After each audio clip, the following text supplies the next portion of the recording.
Well, hello. I hope everyone can hear me okay. I hope that this is all functioning correctly. This was a bit of a journey to get here today, so if you're catching this later on in the distant future, you're catching up on this stream.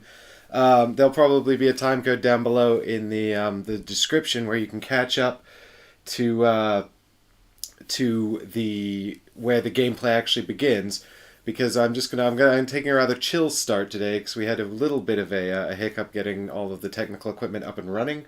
I can see that Difter and Heggers are in the chat. Hi guys, how you doing? I hope that you can hear me okay, and that you can see me okay. There was some bit of pains getting this stream up and running, so I'm just really glad that we seem to be here. We seem to have the capability of live streaming some Lord of the Rings Journeys in Middle-earth, so fingers crossed everything hangs in there.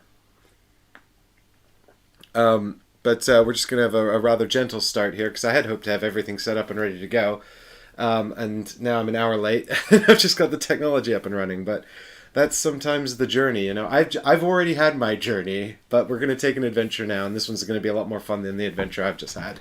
So, yeah, I've got, this should hopefully take us to the table camera. Here we go. So as you can see, I've got some tiles and things laid out here. I've got all my bits and pieces together. Hopefully this camera's not auto-focusing. Yeah, and we should have, yes, zoom function. We did have, oh, no, it's doing the pulsing. Yeah, I'm afraid we were, this is, by the way, all the fault of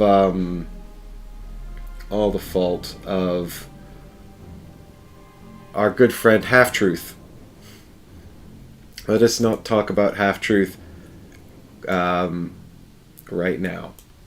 But it completely messed up my streaming software, so I had to recreate a lot of the streaming software, and that led to this fun little situation we've got now. Hey, can you guys hear the Lord of the Rings in the background?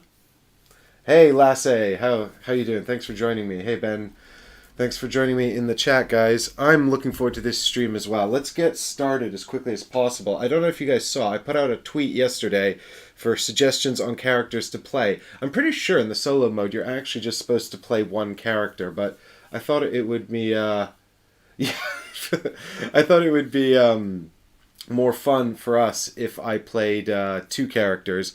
So I put out a tweet yesterday to ask who I should play, and the response came back from Eddie, who said Balin. So we'll be taking Balin, who's a new character from Shadow Paths. I say new, he's obviously a well-known character from The Hobbit, but he's new in the sense that we haven't had him in Journeys in Middle-earth before. And I thought I'd take Gandalf because I like wizards. FFG have done a great job of giving you a nice, I'm going to say as diverse a possible range of characters as they could in the game. So they've had to invent a lot of female characters and things like that for the game. And it's a shame we're not bringing one of those into the Mines of Moria, but I don't think I'm capable of controlling more than two characters successfully. So, and I gotta take Gandalf. I love Gandalf. He's in the game now. We should have a hand camera here. Fingers crossed we can get this guy functioning. Yeah, we've got a hand camera, and we should have an angle on our heroes here. Show me the hero's hand camera. Let's see if this will work. Way! Oh. Heroes. Yeah, so I've been playing through some of the other campaigns as well. We should also have a little Journeys in Middle-earth down there. There we go. There it is. The game waiting to be played. So, yeah, I've still got my campaign on the go with Chris. We haven't played anything further since you last saw us playing on the channel, failing upwards as Aragorn and Legolas, and I'm really keen to pick that one back up and keep playing that one. I have been playing a Ember Crown campaign, which is, so there's 3 campaigns. I mean, Oh my god! So if you guys don't know this, it's the Lord of the Rings Journeys in Middle Earth. It's an FFG Lord of the Rings sort of miniatures adventure game. It's not a miniatures game. It's a board game with miniatures. And it takes the form of these campaigns, which are quite long. They usually have about 14 or 15 chapters, I think. And so you go through all these scenarios that come together to tell a story. And the way it kind of works is you can be sort of, you have degrees of success in each chapter, which are the scenarios. And you can keep playing and progressing even if you fail. But it gets harder and harder, and your failures amount up over time, and eventually you'll fail entirely if you fail enough individual chapters. So what I've got now is so they've released 3 campaigns. One comes with the core set, one comes with the new Shadowed Paths expansion, and then there's one campaign you can buy, which is a downloadable for about £5. And there's been, I'm not sure entirely how my thoughts on the campaign format in this. I think there's a lot of pros and cons. I like the stories. I like how it continues. I like how it sort of unfolds organically based on how well you do. I hate that you can't play a one-off game. Like, if you sit down and play this, you have to start a new campaign, and then you're basically in for the long haul, you know? I wish they had sort of a one-off scenario style of play that you could implement. It can't really drop characters in and out. Once you start, you're locked in. So if you start a campaign with 2 people, then either you are always playing with the same other person, or you swap the player out, but you have to keep their character. And if you have a third player who shows up and wants to play on game night, you just can't add them. So it's really inflexible given the amount of time commitment to completing one of these campaigns. As such, I'm about halfway through 2 of them, and I've still not finished either of them. I've never finished one. But I do like the sort of the scope of the story, and I do like the characters have these decks. The way the game kind of works as well is you've got these decks of cards, and they kind of function as your character's whole thing, and you can there's a small there's a weirdly complicated leveling up mechanic, because the cards you get by leveling up don't really they obviously have an impact, but the most important cards you start with anyway, you know. So you've got all these decks of cards that you're putting together to create these characters, and you can sort of level up in you've got these little professions essentially, and you'll pick a main profession, and then you can swap out your main profession in each chapter to unlock additional cards that you can then add to your deck. And honestly, the cards are not that high impact in the way the game sort of works, but I mean they can be. You could build some interesting combos. I'm sure that there's more to it than I've been able to sort of unlock. But what's interesting to me is that it's really complicated, given that it doesn't feel like it's that big of an impact. Your equipment and your items are really important, and they have nothing to do with the professions or the deck that you use. But if you guys know of any cool profession combos, if you're some kind of Jaime Journeys in Middle Earth expert, do let me know. I've been just sort of now that I'm halfway through 2 campaigns, I've only just now completely figured out how to use the professions correctly. So that's what I mean when I say it's sort of overly complicated, because the game mostly seems fairly simple, and then the way you sort of build these professions into your character decks, it seems a lot more complicated than it need be. In any case, let us see if this is going to work. So if we go into this here, we should get the game, and we should have audio as well from the game. So do let me know if you can hear me still, and if there's game audio.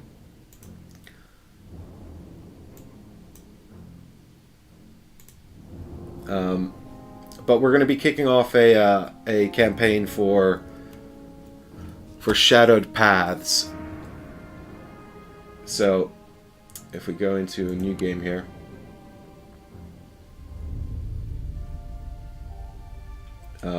Is everyone hearing the audio and me and seeing the game?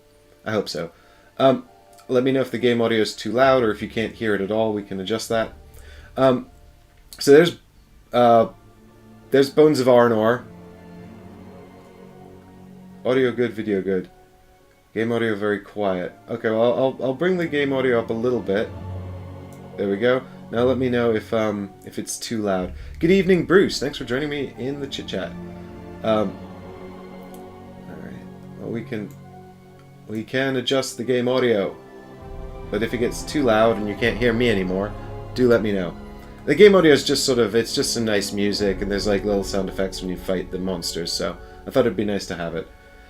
So there's the Bones of Arnor. This is the campaign I've been playing with Chris on the channel. It comes in the core set.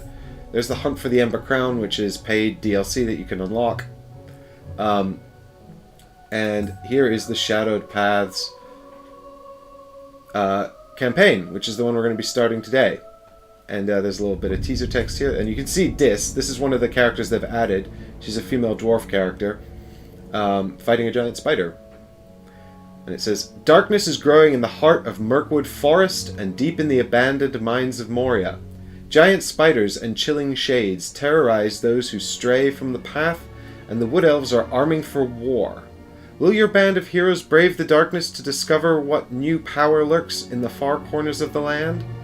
So what I quite like about this actually is that what we do know is that Journeys in Middle-earth most likely takes place in the 60 years between The Hobbit and The Lord of the Rings. And so if I'm Balin and Gandalf in this campaign and we go to Moria, there's that line in like Lord of the Rings where he's like, where Saruman says to Gandalf, "Would you," or maybe, I don't even think he says it to Gandalf, he just kind of says it in the background, but he's like, "Would you brave Moria? You know what the dwarves uncovered there." So it'd be kind of cool if we were Gandalf and we went to Moria and we sort of encountered the Balrog or whatever, and it's kind of like, yes, that's why Gandalf knows. He's been there, and it's cool to take Balin, of course, because he's got a history with Moria. So presumably they've reinstalled the dwarves in Mount Doom, and now Balin's going off on an adventure with Gandalf following those events. And by the way, yes, this is a story campaign. I've got all three of the physical products released for this game, which is the core set, a little enemies pack, and the Shadowed Paths. But and if you don't know anything about how FFG makes this game work, there's an extent of randomization. If we come back to the table camera here, you can see all these tiles, and we've got a huge tray of monsters that are out of sight off camera. But yeah, it's Haggers is just saying that's when they're trying to decide the path to take, and I think that's absolutely right, isn't it? They're trying to decide what path to take in the Lord of the Rings. But yeah, so there's an extent of randomization. So what I'm saying is that the way it's going to work is that the campaign here in the app is going to play out narratively differently every time, because there's branching paths and different routes, and based on your success and your failures, the scenarios might change somewhat.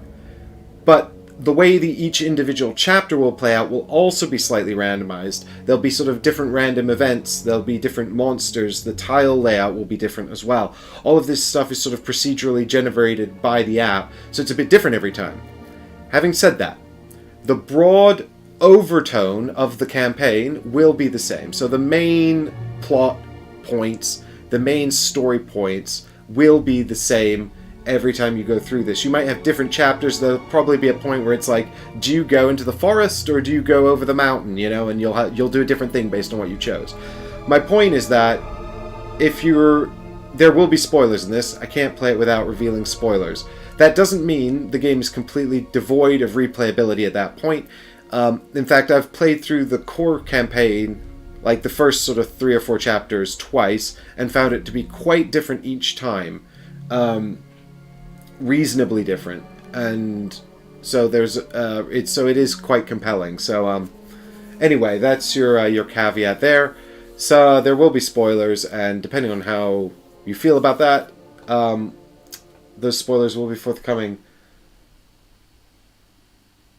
Oh, Yogi Bear, I really like the idea of the Imperial Assault app, and if I didn't have too many games, I would have gotten involved. But I really like the idea of the Imperial Assault app. But then I'm kind of like, I mean, I'd love to sort of get involved in Star Wars. I like it more than Descent app, and that's not because I don't like Descent, but I do like Descent. I like the idea of the Descent app as well. But I haven't got it. I've got this. So I like the idea of having a Star Wars sort of one as well. But like I said, I haven't finished a single Journeys in Middle-earth campaign, so... I think they're coming out with a new edition of Descent this year. Did I make that up, or is that happening? Oh, Heggers, we have to move on. We can't be going off on a chat about Nemesis Lockdown. So I think the app for this game is really clever and well done. The use of the app is really smart, and what it adds is good and appropriate. So I like the app for this one. I've been playing a lot of U-Boot recently because you guys, my patrons, voted for it to be live streamed. So that's going to be a thing. But the app in that is interesting. So I've been playing a lot of app board games recently. Hey, but here's something new. The last time I played this with Chris, you could pick either normal difficulty or hard difficulty. And we decided to go with normal in the end because we didn't want to spend the entire sort of series fighting and failing. Turns out we didn't need hard in order to accomplish failure. But this is new. I noticed this actually when I was setting up my Ember Crown campaign. Adventure mode. So what they've done is they've sort of restricted... So the way it kind of works as well, it's got this sort of Mansions of Madness-esque... If you guys don't know, Mansions of Madness was a Cthulhu game that this is heavily inspired by. A lot of the sort of the mechanics are very similar, although the theme is obviously very different. And there's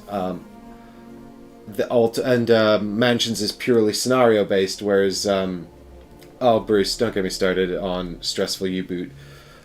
You will see in due course, you will see, but it might be a while before I'm good enough at U-Boat to stream it. It's actually really hard. Like, you really need to know a lot about submarines, which I don't know a lot about. So that's something I'm learning. But adventure mode anyway, so the reason I brought up Mansions is essentially there's this sort of hidden timer where you fail out of scenarios. In this, the timer is very apparent. They have what's called a shadow track on the screen, which fills up with threat. And every time it reaches certain thresholds, enemies spawn and bad things happen. If it gets to the end of the shadow track or the threat track, the sort of the scenario is sort of written off, is sort of hard failure. You don't fail the whole campaign, you just fail that scenario. You'll be given some text like, you've failed horribly and you'll face the consequences in due course. Yeah, Bruce, just U-Boot it's crazy hard. I don't know if it's actually doable, so the stream might literally just be me completely failing to do it live. But, you know, I think that's why people voted for it. In any case, they've added this adventure mode, which I basically just... so I'm playing on the adventure mode in my Ember Crown campaign because I wanted something really chill. And what they've done is they've kind of really relaxed the speed at which the threat meter fills up. The enemies are a lot easier as well. And they just kind of give you this time to... really explore Middle-earth and all the characters and things like that. So that's really interesting, but... one thing is, we played about 6 chapters of that, and I'm finding it's now a bit too easy. I'm playing as Gimli, and I'm playing with my my quarantine friend here in my household, who it's my partner, who is playing as Arwen, and we've so far almost taken no damage. It's like almost a perfect run, so it's really way more chill. than normal, where Chris and I were failing horribly. I kind of hope they've toned normal down like just a scotch, but we'll see. We shall see. So, anyway, I think in this one I'm going to pick normal, because hard is too hard, I suspect, and I do want to make some progress and not fail every scenario. But I think adventure, we would mostly be going sort of through the motions, and I guess I found it just a little not quite challenging enough. So we'll just drop our characters in here.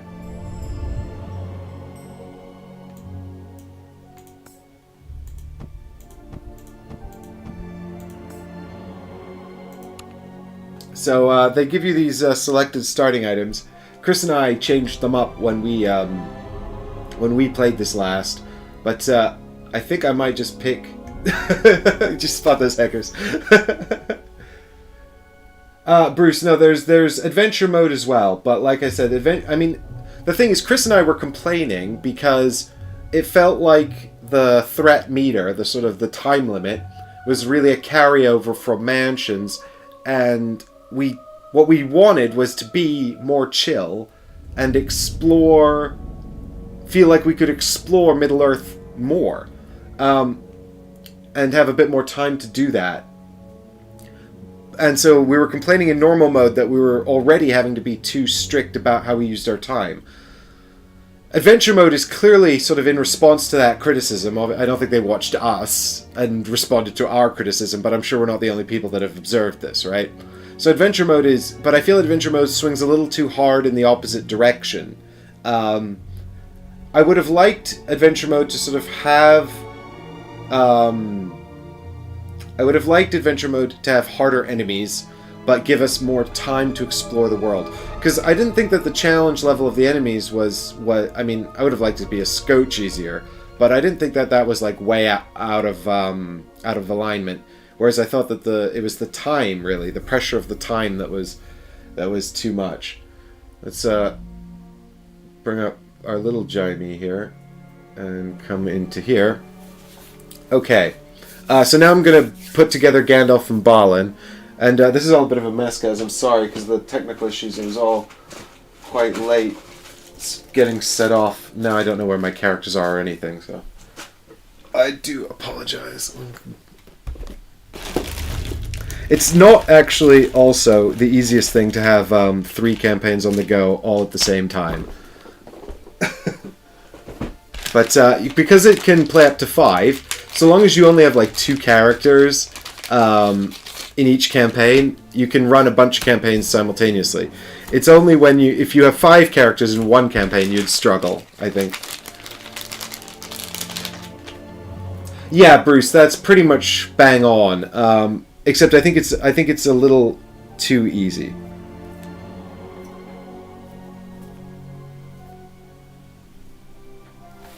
Alright, Balin's cards, Gandalf's cards. I've not actually looked at these characters at all, so this is going to be a bit of a learning experience. I presume that Gandalf's recommended starting role is going to be Meddler, because he is a meddler who meddles.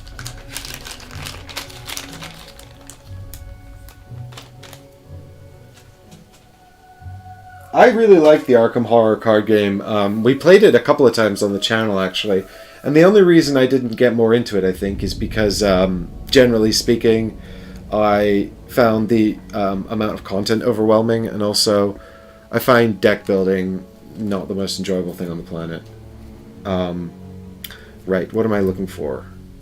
Hatchet, shield, and travel garb.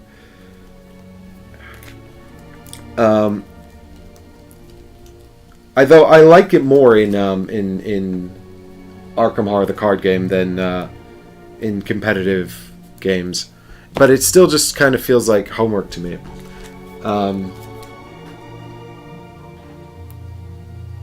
Yeah, I think managing the decks in this is not a big deal. A lot of it is just kind of... Does Gandalf have his pipe? Why doesn't Gandalf start with his pipe? I'm upset.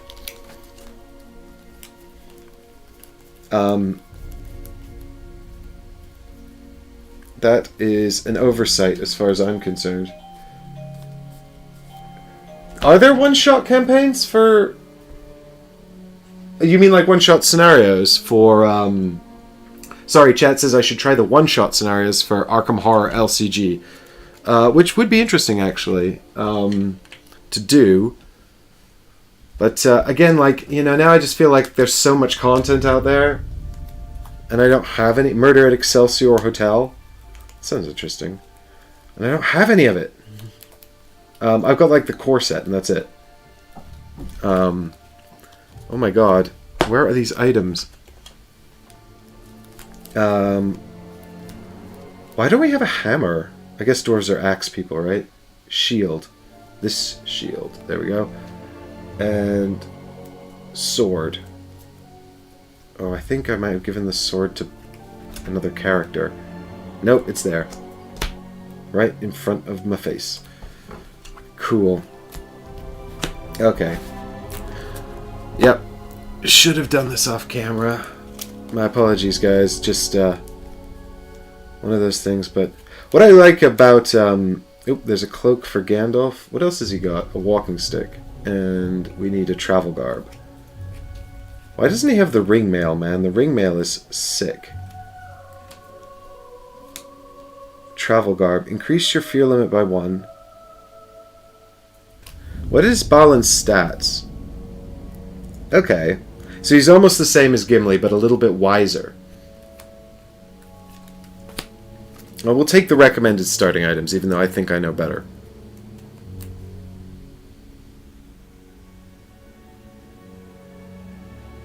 Yeah, I guess the ring mail's kind of set up for Balin, because Balin's got really...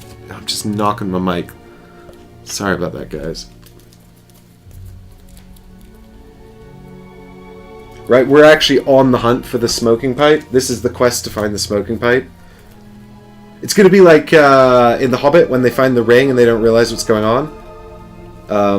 We find the pipe and we just don't realize what a big deal it's going to become.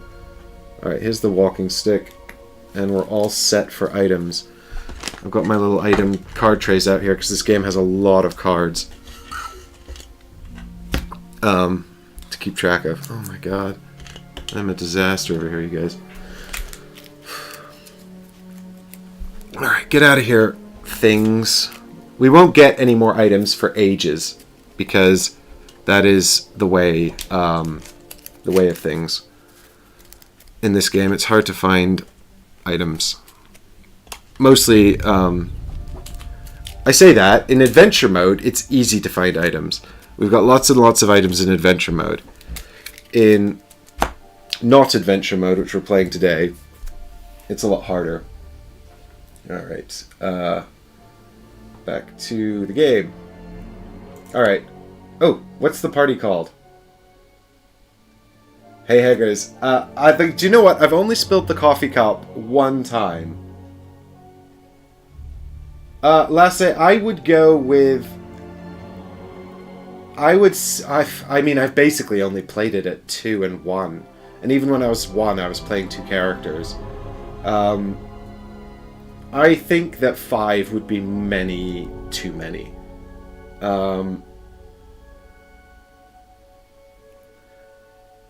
Beard Bros, that makes sense. I like it. We're into it. Where's my keyboard? Oh, I put it out the way because I was like, I won't need this. Yep.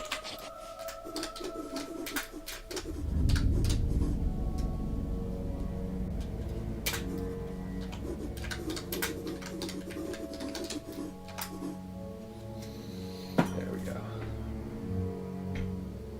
Actually, the Mario's doesn't have a beard, does he? He has a mustache. So we don't need to be specific.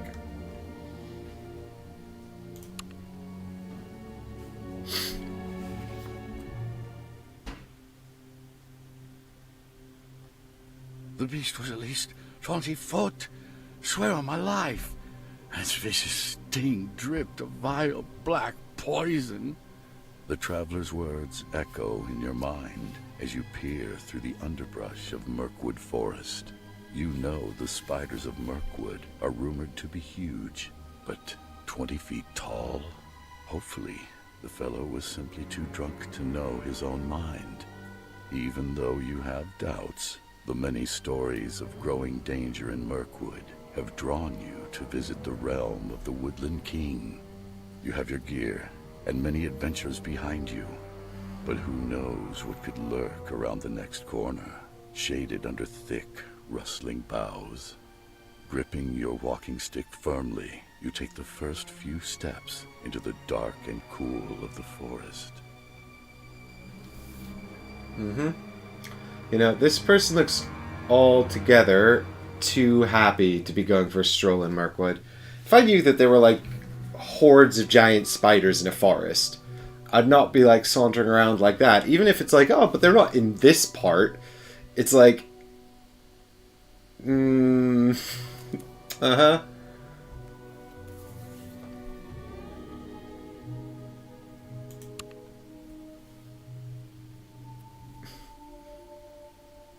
Chapter 1, Into the Forest.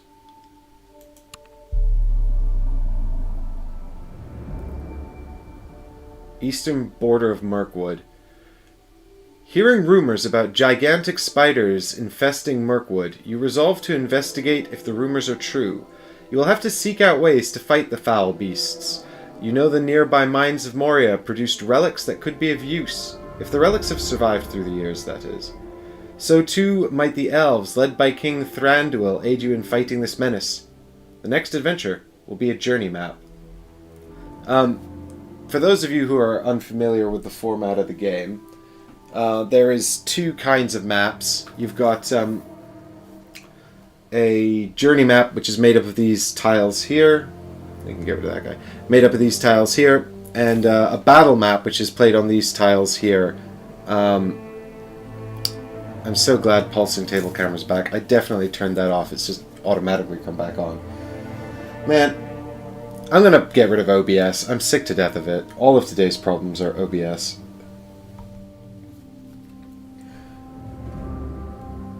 So, yeah, so we're gonna be having a big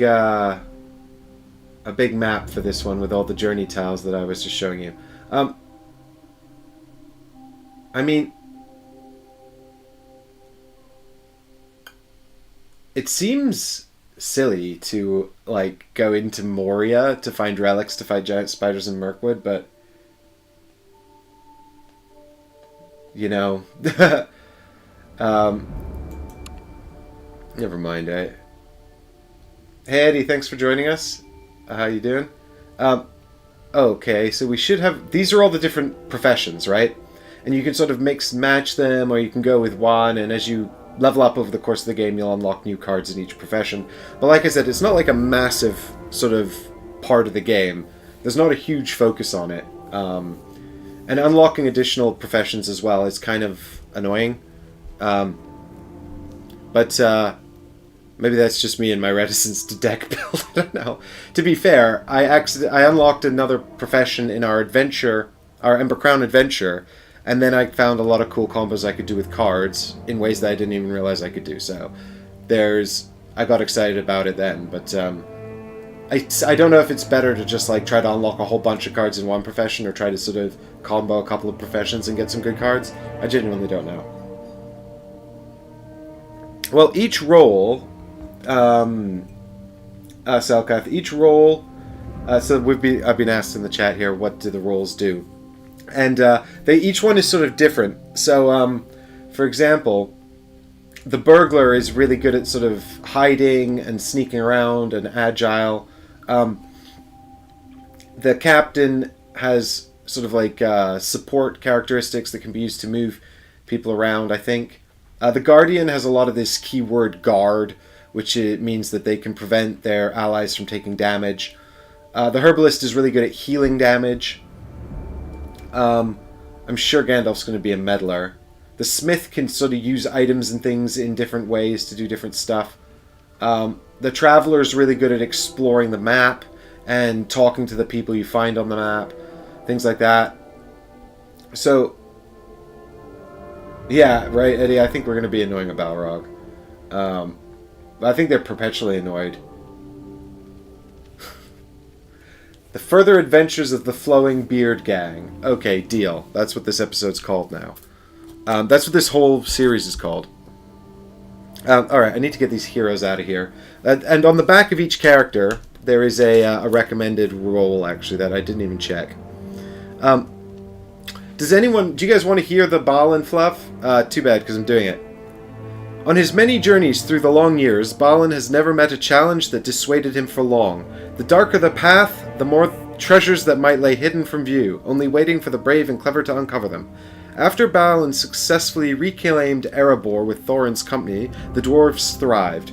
But Balin hungered for new adventures and new discoveries. Now Balin is ready to make another journey, perhaps even into the darkened halls of Khazad-dûm that were abandoned so long ago. The lost treasures there tempt him to delve deeper than he ever has before, and he yearns to see a king sit upon the throne under the misty mountains again. Alright. So his profession is Delver. So I'll see if I can set up the camera here to give you guys a little preview of what on earth I'm doing. Come on, camera. Don't be like that.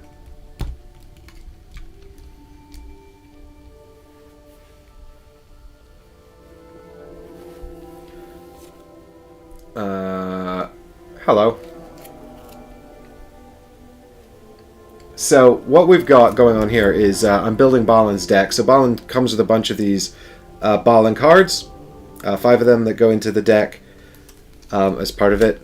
And don't worry, guys, I do also have the component camera set up. We should have a card on there, actually. Whee! So we can use this later if we need to. Oh no! So this is an example of what happens when you set things up in a rush. Check this out. Look, it's on my face and the main camera.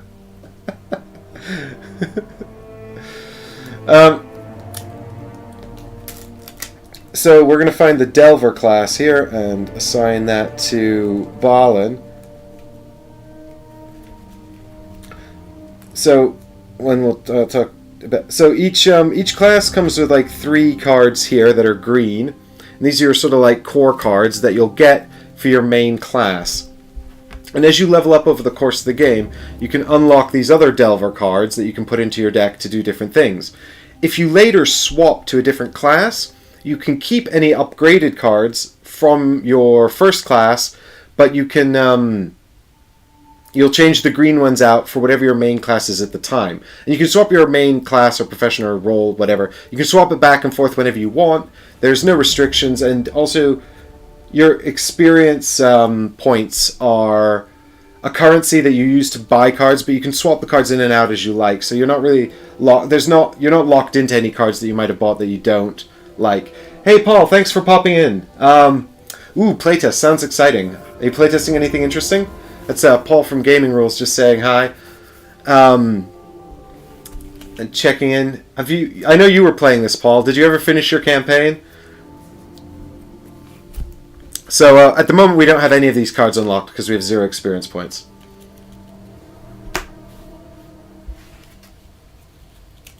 Yeah, don't worry, Paul. It's this is just sort of this guy. This is why we've got the other camera set up. When we need to read the cards, we'll resort to the other camera. Train game. Not enough train games out there. Need more train games. Right, Meddler. That's Gandalf's thing, isn't it? Let's check out what Gandalf's got going on. I still haven't finished one, Paul. I've got like I was saying to the chat here, I've got about halfway through multiple campaigns, but I still haven't managed to actually finish any one of them.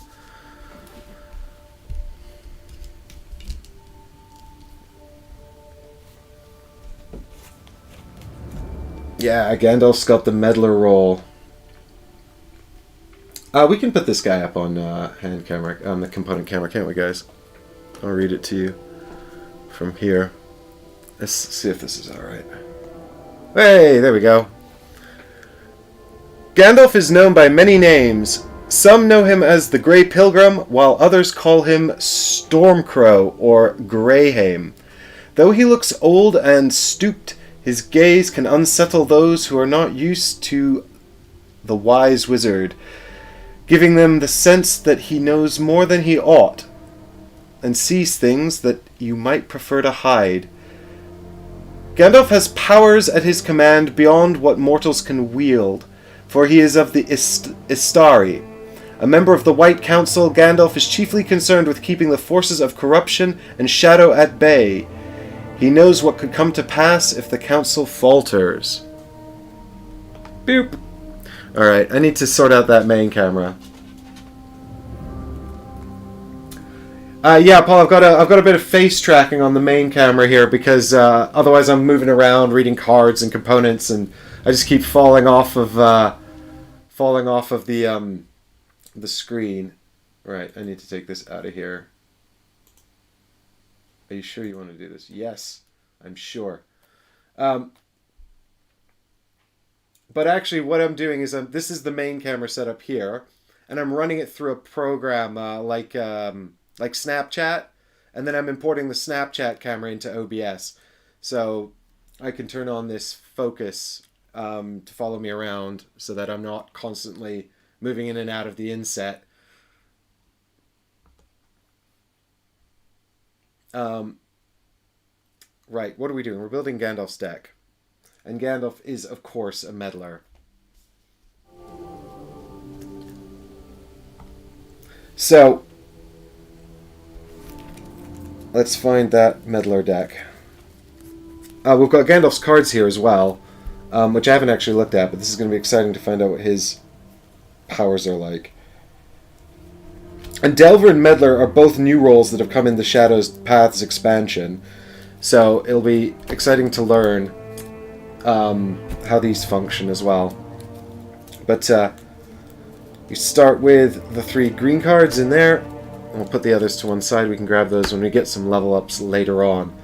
And then each character needs a deck of basic cards. I've got the basic cards set up here. There's 6 basic cards, and everyone always starts with these 6 in the deck as well. And so you've got your character's specific character cards, you've got your 3 roll cards, your 6 basic cards, and then each character will get 1 weakness card as well. So we'll draw one of these at random and add it to the deck. I'm going to turn off autofocus on this camera, I think.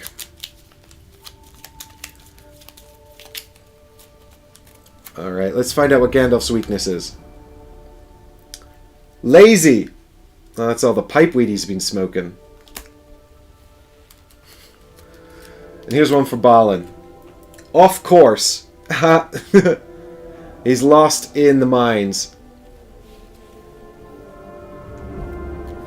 So we'll add that to his deck there as well. So the weakness cards are simply just useless cards that don't do anything for you.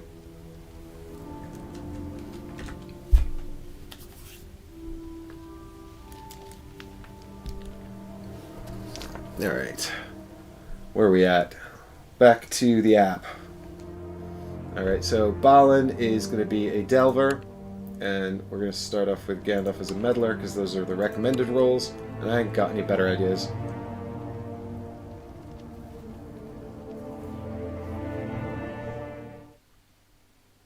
Wow, straight into it. Good luck, Paul. I'm rooting. I'm counting on you.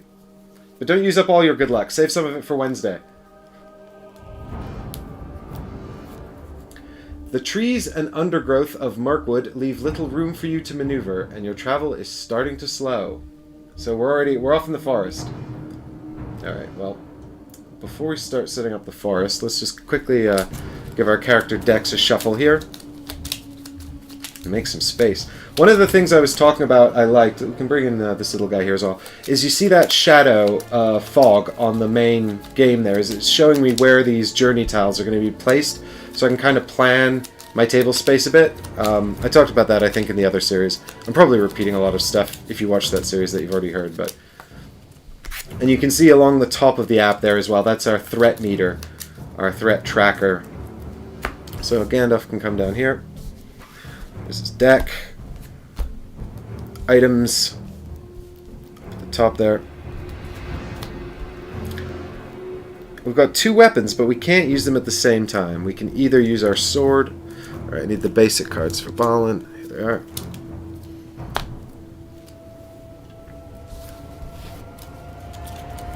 Alright.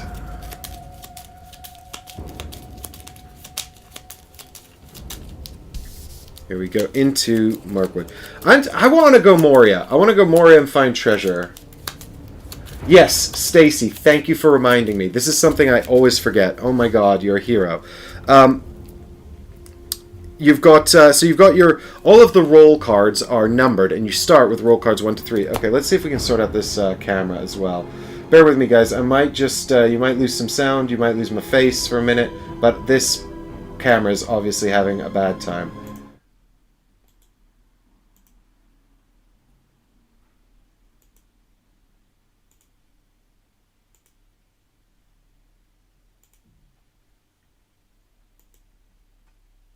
That should sort it. And we're back. So hopefully that sorted it out, guys, and it'll stop doing that annoying thing.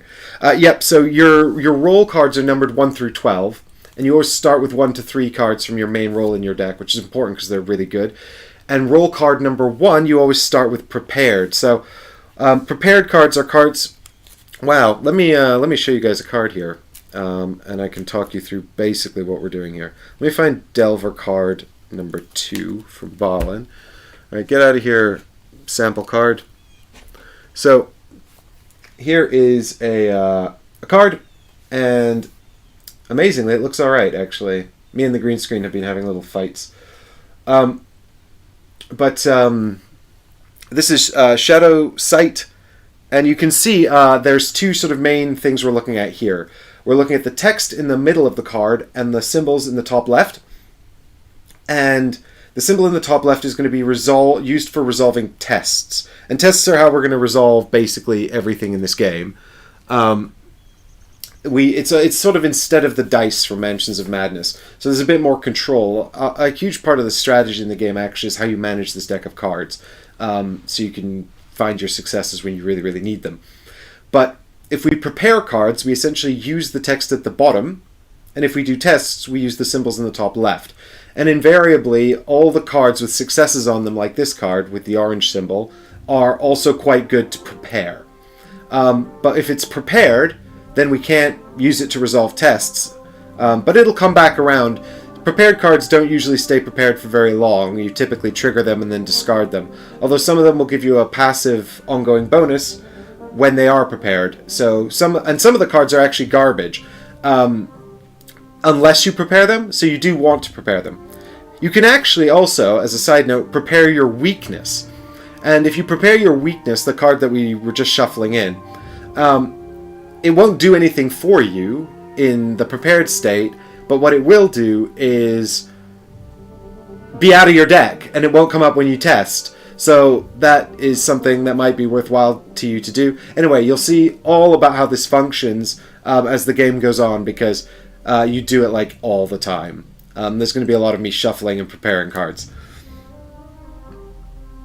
But the number 1 card actually for each roll is quite... Let's take a look at them actually, because they're usually they don't have any successes on, and they just give you a passive bonus to start with. So here's the Delver card, and this says, Intrepid, after you gain inspiration, you may discard this skill to gain an additional inspiration and scout 1. Right, so I'm going to start with this prepared, but I'm going to have to discard it at some point, put it back into my deck, and then that's a bit rubbish because it doesn't have any successes on it or any symbols in the top left, which means it's rubbish in tests. Alright, let's take a look at Gandalf's. And prepared cards just sit under your character here, so you've got your equipment up at the top and your prepared cards underneath. And each character can have up to 4 prepared cards at a time. And you can prepare a 5th card, but the 5th card will always be... after you prepare a 5th card, you have to discard one. But I always forget to do this, so I'm really glad that Stacey's reminded me. Where is the number 1 meddler card? So like I said, I haven't seen these rolls before, so it's called Nosy, and it shows Gandalf harassing Bilbo, as is appropriate. And on this card we've got, once per round, you may look at the top card of any hero's skill deck. If it is a card with an inspiration symbol, then gain 1 inspiration. So the inspiration symbol is something that you'll find in place of successes, and they can be turned into successes if we have the resources to do it, and if we don't, then they're useless to us. Alright.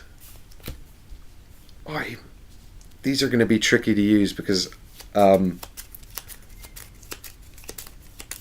I don't like Nosy.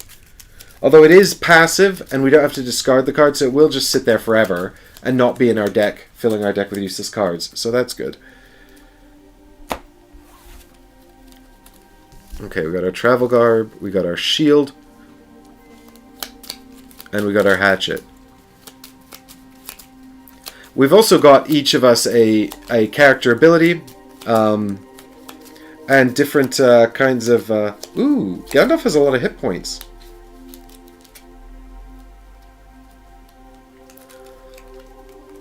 Let's just we'll take a quick look at this Balin card as well. So here is the Balin card, and we can see that we've got our 5 stats there, and we've got a little leaf there. That's our inspiration spot. So when we get inspiration, we'll put it there. We can have a maximum of 4. We can take 4 fear, and then we have to do what's called a last stand. But I won't have to explain that because I'll never fail, so it won't come up. And then we can also take 6 damage or wounds before we have to do a last stand. But again, I don't need to talk about that. We've got an ability... I will have to cover that at some point. Once per round, when you suffer wounds, after resolving all wounds from the single source, you may prepare 1 skill from your discard pile. I do like that, although I'd prefer to just not suffer wounds. So that's Balin's special ability. And we've got Gandalf's special ability here as well. Let's find out what it is. So Gandalf has got once per round, after you discard a prepared skill with inspiration, you may gain 1 inspiration and scout 1. That's pretty good, actually. I like that. Scouting is great. Scouting is essentially going through our deck here and preparing it so that we can find cards we need and prepare ourselves for success. So we like to scout. Scouting is great. We want to scout all the time, as much as possible. Alright, this is my Delver deck, so I'll just put this out the way. And we've got our Meddler deck here as well. So the other thing I wanted to mention, actually, just really quickly, is... forgotten. It'll come to me. It'll come to me, guys. Have faith. But let us now crack on with the adventure, because I think we're all set up and ready to go. Oh yeah, right. I've picked these characters based entirely on... That's what I was going to say. I've picked these characters based entirely on whether I like them. Well, Balin was chosen by Twitter. Well, it's chosen by Eddie on Twitter. And Gandalf was chosen by me. So I don't know if they will be at all successful. We'll have to find out.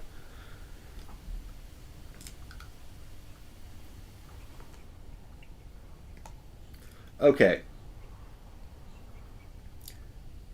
Now, is it better if I'm over here? The trees and undergrowth of Mirkwood leave little room for you to maneuver, and your travel is starting to slow. Alright. So now I'm going to be searching for these tiles and putting them out. The little spider web there means this is a new tile from the expansion. And I can just pivot this around. Let's find out where we're going. Okay, we've got a sort of a board shape that's going to look a bit like this. So we want to start with this guy here in the middle of the table. Alright. Let's get this adventure going. Making your way through Mirkwood, you find yourself stepping lightly, breathing soft, even keeping your hands pressed to your gear to keep it from jingling. Any loud noise seems too jarring here in the shadows beneath the trees.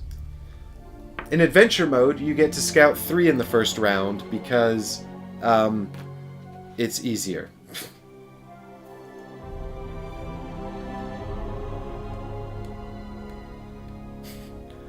Don't they find Balin's tomb? Yeah, that's in Lord of the Rings, isn't it? Thanks. I just remembered that. Alright, back to... So you can see here, I've got my tile, I've got my heroes. Oh my god, can you imagine if I buried Balin in Moria during this playthrough? That'd be interesting. Alright, let's get these out of here. I'm making a mess. Don't they ruin the tomb, or is that just in the movies that the cave troll destroys the tomb? Do you know what's really interesting is that Gimli has this card called, well, actually not Gimli, the Guardian. The Guardian has a card called You Cannot Pass. And it's got the artwork of Gandalf fighting the Balrog on the bridge. And it was so funny because I was just remembering that actually that's a famous discrepancy, because in the movie, the famous line, which everybody knows, is "You shall not pass," which was actually rewritten by is it Fran Walsh, who did a lot of the writing for that movie? But in the book, it's "You cannot pass" is the line, but now it just sounds wrong. Like, the line from the movie sounds so much better. So the card is correct, because this is based on the books, not the movies. Probably because they couldn't get the license. But they do have some John Howe art in here, I think. This art here looks very John Howe. Right, where are we? We're trying to get this camera set up so you guys can have a little close-up of the forest here. See if we can get a nice little dynamic angle that's not going to screw up my whole situation. Maybe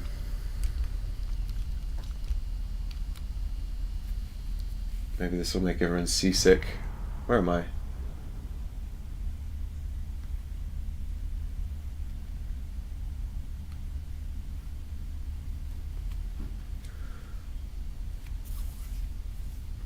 What I will do as well is Scout 2. So I'll show you how to Scout 2. So this is Balin's deck. So I'm going to draw 2 cards off the top because it's Scout 2, and I flip them over. And then what I can do is I can prepare one. I can put any number of them on the top or bottom of the deck. So this is a really important process, because essentially what we're doing is we're going to be deciding whether or not we want what we want to do with these cards and whether or not we want to prepare them. So I'm probably not going to go into component cam for this like literally every time, because we have to do this all the time. But I can talk you through the process the first time I do it.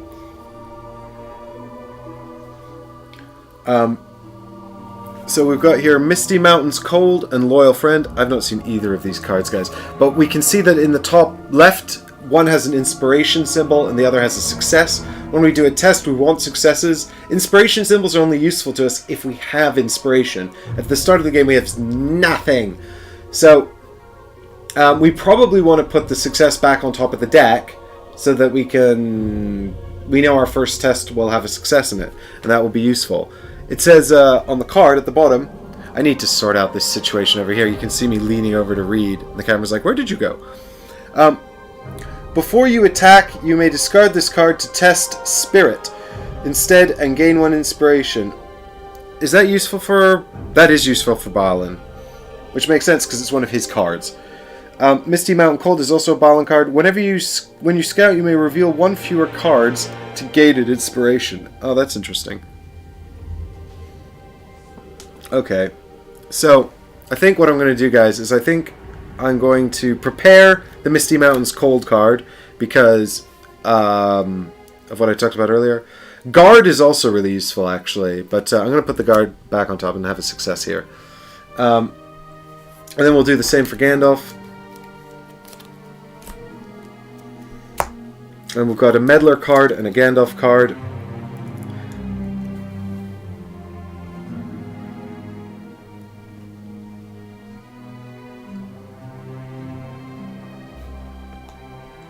So we've got Uncanny and Guidance. Uncanny says, during your turn you may discard this skill to search your deck for a weakness. Remove that skill. You may discard this skill to search your deck for a weakness. Remove that skill from the adventure, then shuffle your deck. What? Okay, I don't understand that. I'm going to have a look at it in more detail in a second. We've also got Guidance, which says, before a hero in your space tests, you may discard this skill for them to scout too. It also has Hide on it. Oh, I really like that. I'm sad it's got a success on it because I want to put it in my deck. How the hell does Uncanny work? You may discard this skill to search your deck for a weakness. Is the idea that I remove the weakness from the game?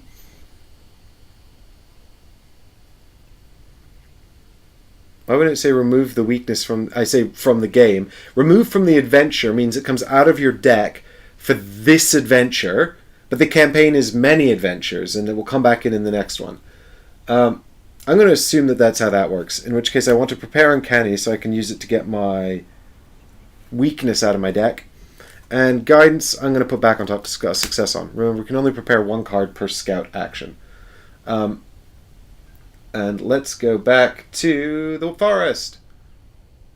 So we've each scouted 2 now. A guide stone waits precariously on the crumbling edge of a ridge. Is this still on? No. Search token.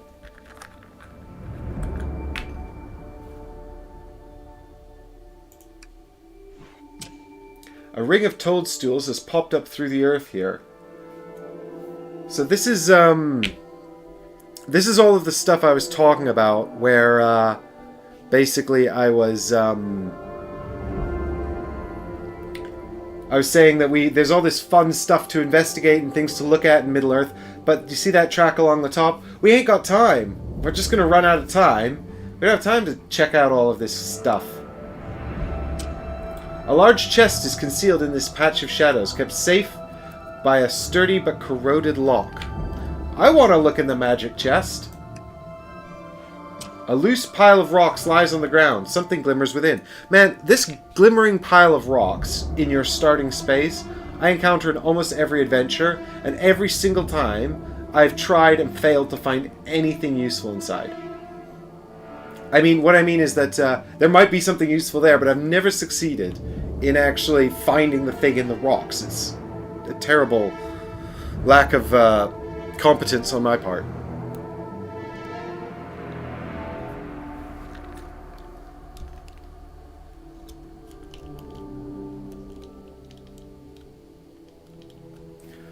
As nervous as you are, you can still appreciate the grandeur of the forest around you. After all, this used to be known as Greenwood the Great.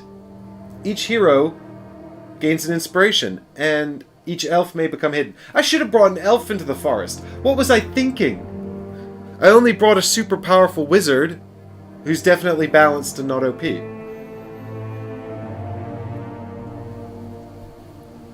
Alright, so we get our little inspiration tokens here, and we can put these out on our board, and we can use those to turn our inspiration results into successes, which is good.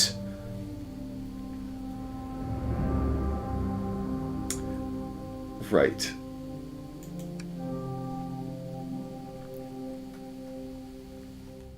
You first enter Mirkwood seeking out rumors of giant spiders, but you haven't seen any sign of the beasts yet. You're reaching the deepest parts of the forest now, and you are starting to notice there aren't any other beasts about either. Objective updated. Explore deeper into the Mirkwood. Oh, I can do that. The forest stretches out around you, providing no clear indication which path to take forward. The spiders could be hiding behind any tree or rise of ground. Whoa, new tile. So one of the things I do like about this that they didn't do in Mansions is in mansions all the tiles have names, but in this they're numbered, and I've set them up in like numerical order here, and I've created a pile, 2 piles as well, so I can easily find the tiles quicker, which is so good because when you've got all the Mansions of Madness expansions, like, gameplay just becomes so much longer because you spend your whole life looking for tiles. It's true.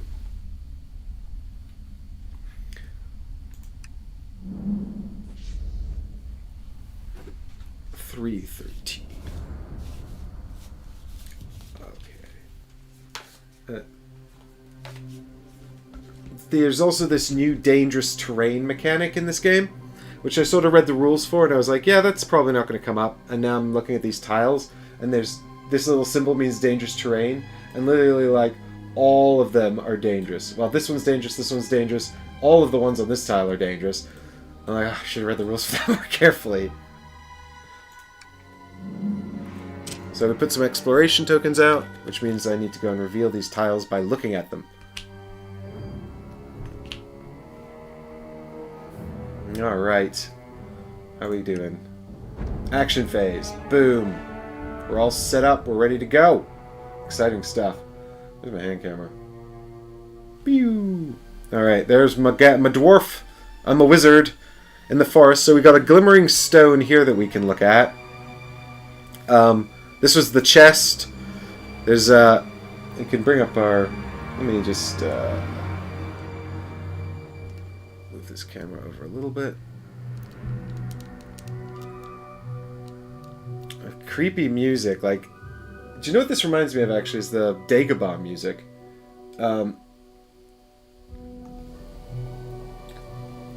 Bing! So what do we got going on over here? We've got, loose pile of rocks with something glimmering in it. Yep, that pile of rocks. I've never found anything useful in it. A guide stone waits precariously on the crumbling edge of a ridge. A guide stone? Well, that might tell us something useful. And over here we've got a ring of toadstools. Anything could lead to the spiders, but we probably have to go deeper into the forest here, I suspect. I'll tell you what, guys. I'm going to do some Gandalf, but if you guys have a choice about what you want Balin to do, give me a shout. And the difficult terrain... So, by the way, we have 2 actions each turn, and we can take the same action twice, or we can do different things. And the actions are actually very simple on the surface of things. They're either attack... There's no one to attack at the moment. Travel, which means move. Travel is 2 spaces, and you can break up travel with other actions. So you can move 1 space, attack, and move another space. Or the final action, which is interact, which just means interact with one of these things on the board. And that's it. So simple in its basic concept, anyway. I'm just double checking what the rules for this dangerous terrain are, seeing as it seems to be everywhere. So when you move into a space with difficult terrain, you must discard a prepared... You can discard a prepared card. If you do not, then you have to end your movement there.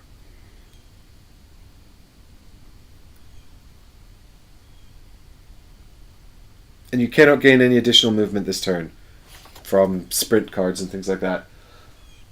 Well, yeah, Balin's a natural adventurer and forest dweller. So I think Balin should probably look at the glimmering rocks, right? The 15th time is the charm.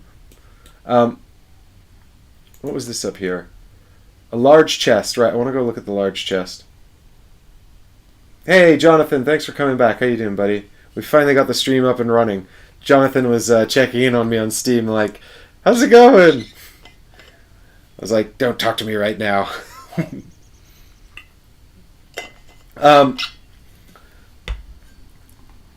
So, large chest. Let's go and take a travel action. Nah, the dice and mansions can go to hell. So Gandalf moves in here with his travel action, and then he's going to explore the chest, and it's probably going to make us do a test. We shall see. So this little arrow here means this is an action, so we can look at this text for free whenever we want, but this is the interact action symbol. Pew. The rusted lock shows Signs of many attempts to break it. Test might. Gosh darn it, Gandalf's might's rubbish. Gandalf has a might of 2, which means that I can now do a flip over 2 cards, and I need 3 successes. But I don't have the capacity to do that because basically I can't pass this. So I'm just gonna flip over 2 cards. That's a complete bummer. I'm an idiot. I should have known that the rusted lock would require dwarf with might to open. So we've got here a inspiration symbol and 1 success, which is of course a failure. I'm not going to spend this to make a second success because I need... This is a straight up pass fail. I need 3. So I'm already off to a bad start. This is the story of my life in this game. Oh my god, is this just going to be like when me and Chris play? All over again? You give the lock a half-hearted thump, but it seems pretty solid and your arms grow tired before you leave a mark.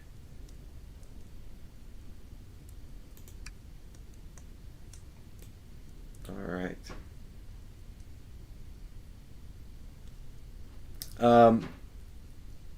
Gandalf's got 1 more space of movement, though, so we might as well explore a tile up here, and then we can move into it. When we explore a tile, we also get some inspiration, which is useful, so I'm going to explore this little tile here. Bing! Flat stones surrounded by a serene meadow appear to be a perfect location for a picnic. Uh-huh. Yep. I'm sure that that's going to work out well. So our exploration token here becomes an inspiration for Gandalf. And our journey continues. There's nothing there! It's empty. Let's do the next one. Exploring is not an action. Exploring is free to do. But you might want to think about it because it can reveal enemies. It can also reveal threat counters, which increase this threat gauge up here. So exploring can backfire if you do it too willy-nilly. Hey Hexy Beast, I am on Shadowed Paths campaign on normal mode. I was just saying to the chat earlier, I was playing Ember Crown on adventure mode, and I was finding it a bit too easy. Having said that, me and Chris have failed pretty hard at our normal difficulty campaign on the channel, so this might be too difficult for me. The roots of these ancient trees are tangled and entwined like lovers holding hands. That's interesting. 1 more inspiration token for Gandalf, please. Hidden here is a chest of stout wood with iron fastenings, apparently locked tight. I'm not falling for your trick again, chest! I'm making the dwarf do it. I learned my lesson. A handsome elf is struggling to free himself from a tangle of webs. Ah, a handsome elf, you say? Let's go introduce ourselves. Where's elf token? Got all the dwarves and the hobbits here. So there's our handsome elf up there, struggling to free himself.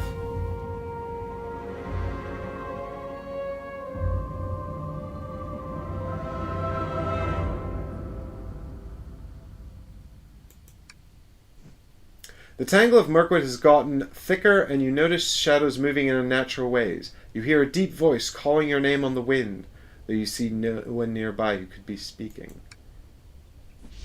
Ah! Big cave!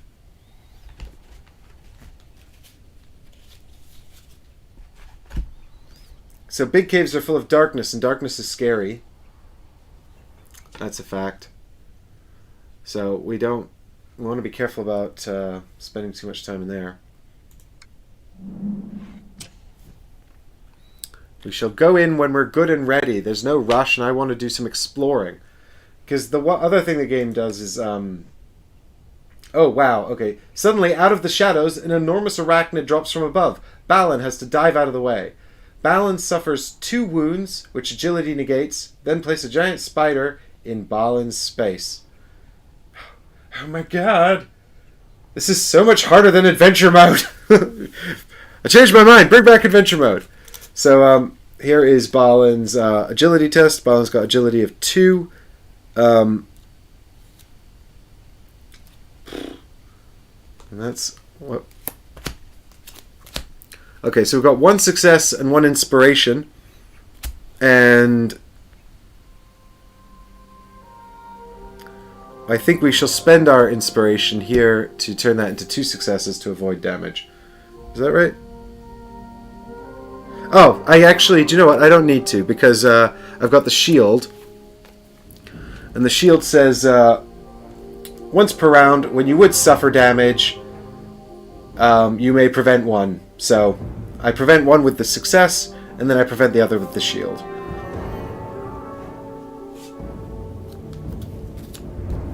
Okay, and these go into the discard here. And we are going to put a giant spider on the board, I think. Where's my tray of beasties? Alright. Ah! Giant spider attacking Balin. Cool. Great.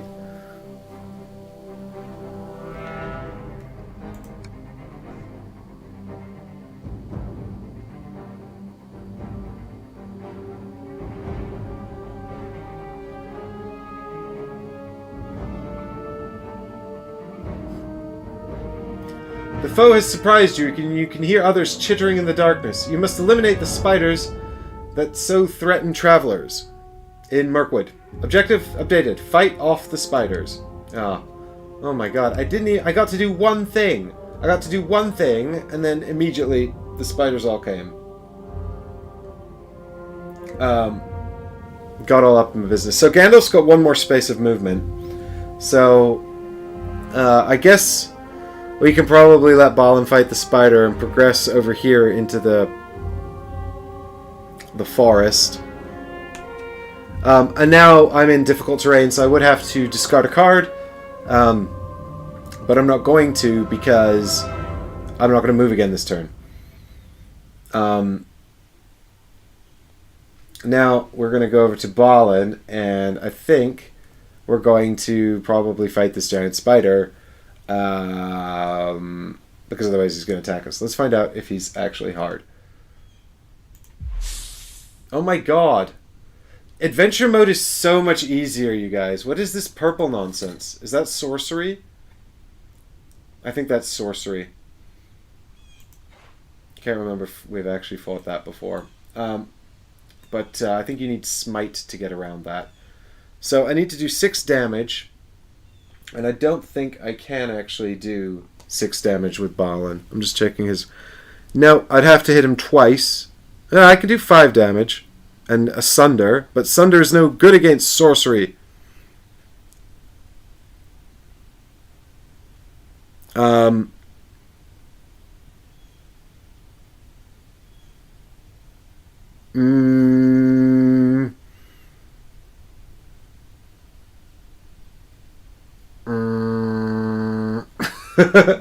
Brain. Yeah. Hexybeast says go in here. Just keep clicking effects until you see which gets rid of it. So I'm pretty sure Smite gets rid of sorcery. So yeah, it's sorcery. So it's this is magic armor basically. Some enemies have gray symbols here, which is regular armor, and some have purple symbols, which is magical armor. And that's a problem because I have Sunder, which gets rid of regular armor, but not magic armor. So hopefully Gandalf can do something about this. In any case, I'll probably have to attack the giant spider twice with Balin, and that will be his whole turn, because that'll be his 2 actions. So, let's just whack it once and see what happens. Okay, here we go. I'm attacking with my hatchet, and you can see the hatchet has might and agility on it, so I'm going to do might because I have 3 might and only 2 agility, so I get to draw 3 cards for the 3 might. So, we've got our weakness there.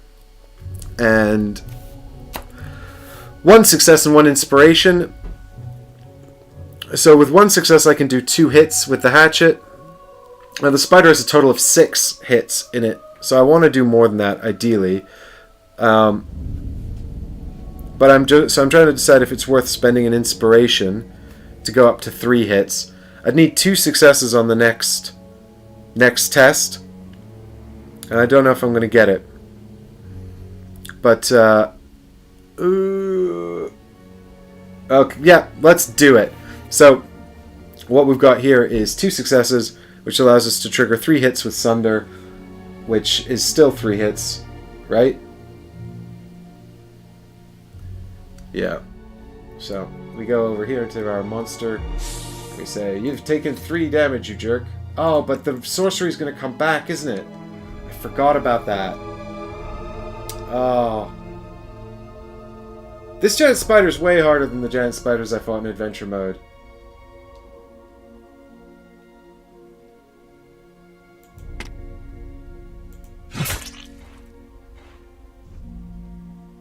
Can the enemy attack? Yeah, it can.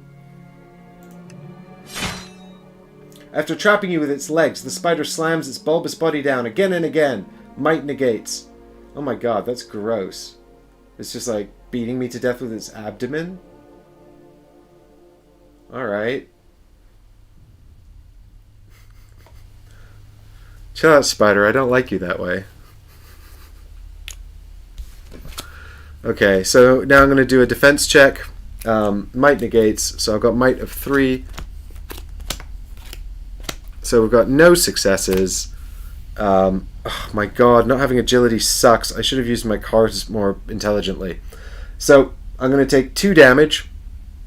I've already used my shield, so I can't block one with that.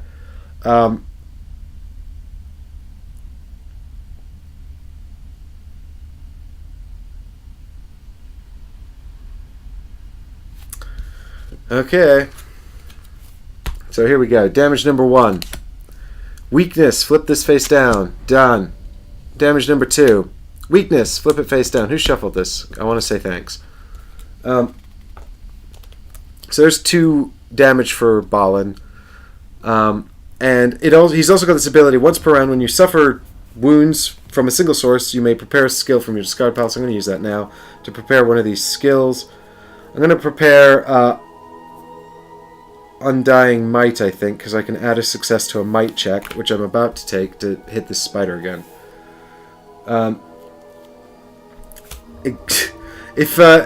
If you have any hints and tips on how to kill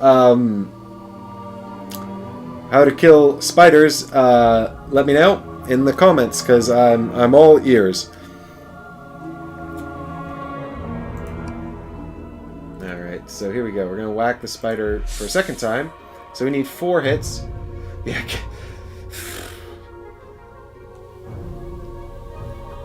So, I mean, I guess that means I need 3 successes, which is so unlikely. Well, I've got 2. I've got 1. And I can add a second, which is 3 hits and Sunder again. God damn it. That's so bad.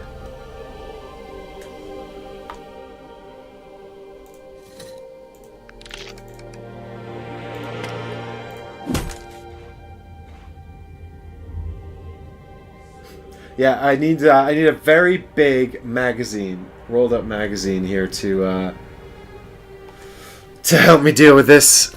All right. Well, at least the spider won't attack me in the shadow phase because he's already attacked.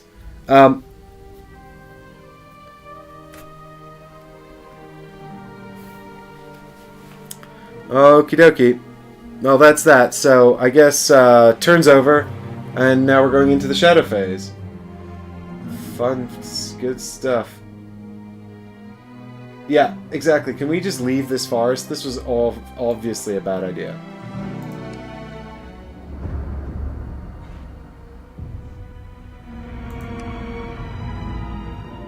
Threat increases, and we're back to the rally phase. Okay, well that was a very, very generous shadow phase. So each hero is going to scout 2. We reset our decks here as well, so you always shuffle your discard into your deck during the shadow, the rally phase, and then we're going to. Yeah, I need what? Like, if we were fighting giant flies, then the spiders could be on my team, and that'd be awesome. Seeing as we're fighting giant spiders, I need what, a dog? Dogs eat spiders? Is that what you're saying, Difter? I need a giant dog on my team. All right, here we go. So Gandalf's got Flame, Imperishable, and Dazzling Flash. This says, when you prepare this skill, gain an inspiration. When you test it, you may discard this to convert. Okay, so this is basically just like a sort of like double inspiration card. So it gives you one when you prepare it, and then you can use it, discard it to use it as an inspiration. Might as well do that. The other one I've got is called Dazzling Flash, which is actually pretty good too. It lets me add Smite, or when you attack an enemy in your space, you can add Smite or Stun to the attack. Ooh, that's really good too, because I'm going to need Smite to kill those spiders. I'm going to take the Dazzling Flash, actually. I'm going to prepare that, and I'm going to put Flame Imperishable on the bottom of the deck, because it's useless if it's not prepared. Alright. Come on, Balin. So what I might do here, guys, is actually scout just one card, and then I can trigger Misty Mountains Cold and Intrepid to basically get some more inspiration and scout another card, which is a combo I should have used at some other point. I was planning to use it last turn, and then I kind of forgot. Yeah, cats. I need an army of giant cats on my team to eat all these spiders. Okay. So Balin's cards are... we've got the Weakness, off course, and we've got Undying Might again. So I'll prepare Undying Might. I'll put the off course under the deck. And then... Oh, fuck, I meant to scout one less. I'm such an idiot. Well, it's okay. We got Undying Might. We'll be fine. Okay, so I'm going to start with Balin killing this spider.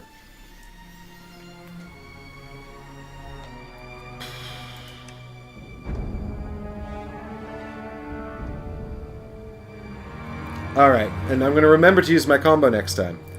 Okay, so, kill the spider. He's only got 2 hit points left, so we literally just need 1 success, which we automatically have because of the Undying Might. But here we go anyway. 1, 2, 3. Yeah, 1 success there, which will do 2 hits, so we can keep all of our business. And now we can trigger, I think, we can trigger our combo now anyway. So those go in the discard. Spider takes 2 damage and dies. And we should get an inspiration for this. Giant frogs! Yes! I'm on board, Slime Hunter. Chat's giving me all of the giant things I need to kill the spiders. Why can't we use Gandalf's magic to just make some giant stuff? So the giant spider's dead, and Balin gains 1 inspiration. So we shall give him inspiration. We'll get rid of this giant spider. Get out of here. Back to the monster tray. And we've still got an action, so we can look at this rock or maybe do a move. But when we gain an inspiration, we can discard this to gain an additional inspiration and scout 1 card. But instead of scouting a card, I will scout 1 fewer using the Misty Mountains Cold ability to gain another inspiration. Which is sort of what I meant to like trigger earlier, and then it's hard, guys. It's hard to do brain stuff and talk and live stream all at the same time. In any case, Balin's now got some inspiration, so we should be able to do something useful with our lives. Yeah, use Gandalf to call the eagles, right? Ooh, stuff is happening. The spider screams as it dies, horrid legs curling in on its bulbous body. Its scream is answered from the darkness around you, and you catch a glimpse of a spider dragging something through the branches overhead. The misshapen lump of webbing might be a captured prey, but it seems to glow in the dappled shade of the forest. The spiders have a more nefarious plot in motion, and you aim to foil it. This could be the basis of the rumors you heard coming to Mirkwood of a monster spider 20 feet tall. Lore increases by 1. Objective updated. Track down the web.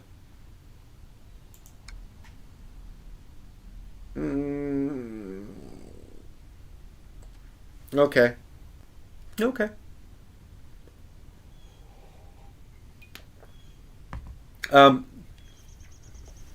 So lore is really good. Let's go back in there, actually. Lore is a thing that we unlock over the course of the adventure, and as we increase our lore, it's a sort of communal party thing, and as we increase our lore, we can unlock better items and things. So this is how the game gets you, right? Because if you spend too much time exploring, you're going to run out of time on this bar. But if you don't explore, you're not going to get any lore, and then you can't get better items, and then you're going to not be able to succeed at the game. So, yeah. Well, I don't want to run off into this dark cave yet. Also, with my two heroes spread out on the map here, I think I'm probably just going to do a bit of exploring. The question is, should Gandalf waste more time trying to bash open a chest that he already failed to bash open? Alright, I'll tell you what, chat. Why don't you tell me which of the 4 tokens... I think I'm going to have Balin look at the chest at some point anyway, so... Should we go straight to the chest? Or shall we check the glimmer in the rocks? Shall we check the guide stone? Or the toadstools? What do you reckon? First one to answer in chat, that's what we're doing. Chest, toadstools, guide stone, glimmer. And by the way, I'm just going to have to move in there and then stop. And we can check it next round. But yeah, Gandalf, I think we'll go talk to the elf. So, we'll come back up here. Gandalf's going to move 1 space into here to talk to the elf. You have to finish someone's turn normally. Hager says glimmer, so we can actually do that this round. So, we'll come back to Gandalf. But for now, we will check this glimmer token then with Balin, and hopefully it'll be something useful.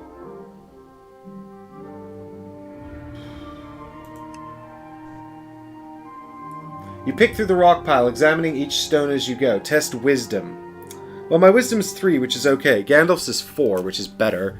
I always get the wrong people doing the wrong thing. It's so annoying. 1, 2, 3. So we've got potential for more, but we've got 2 successes at the moment. What do you guys reckon? Oh, it's a pass or fail. Okay, we'll spend 1, then we've got the 2 successes we need.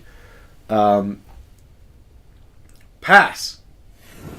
You find a shining stone, an uncut gem that captures the beauty of the night sky. Lore increases by 1, become emboldened, then discard this search token.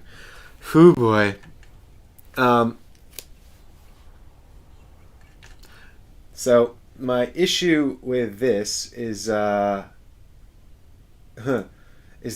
emboldened is great if you're fighting things, and if you're not fighting things, it's just rubbish because it just goes away all the time.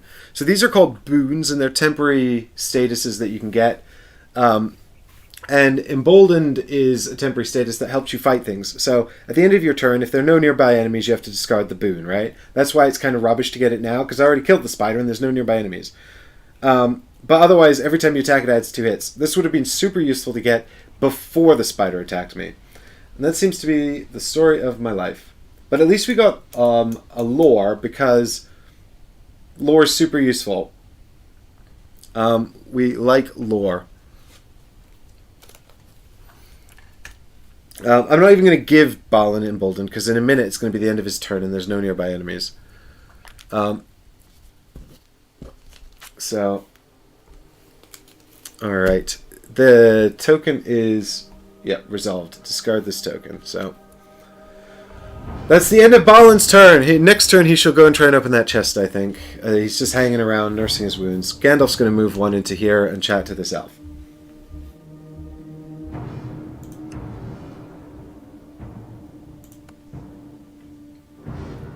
The elf could use your help to free him from the webs. I bet this is another might test. Oh, God. You attempt to pull the webs off the struggling elf.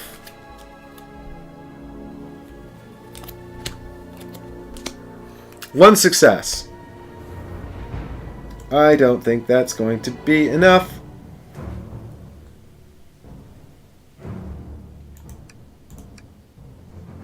The elf is struggling too much. Pulling the webs taut around him as soon as you loosen some.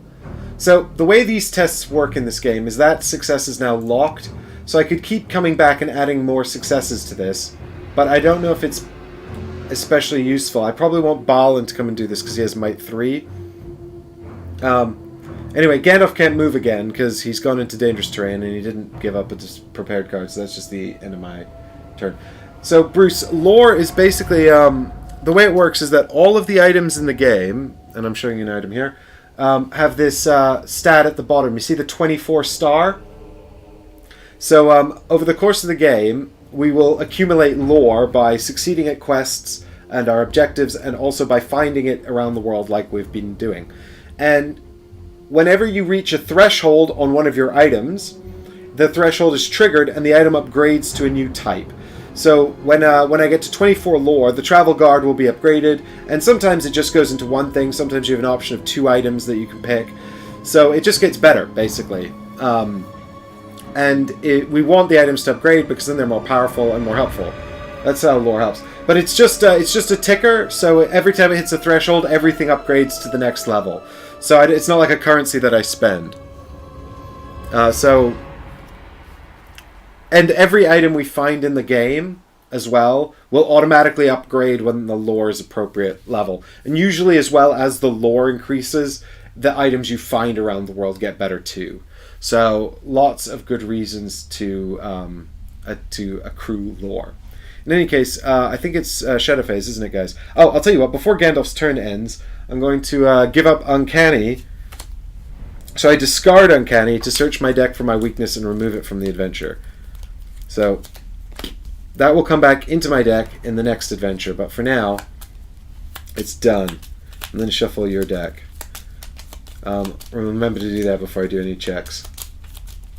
Yeah, if you guys have any rules questions, just give me a shout, because I'm sort of, I'm sort of just cracking on with this, and I haven't really explained everything in a lot of detail.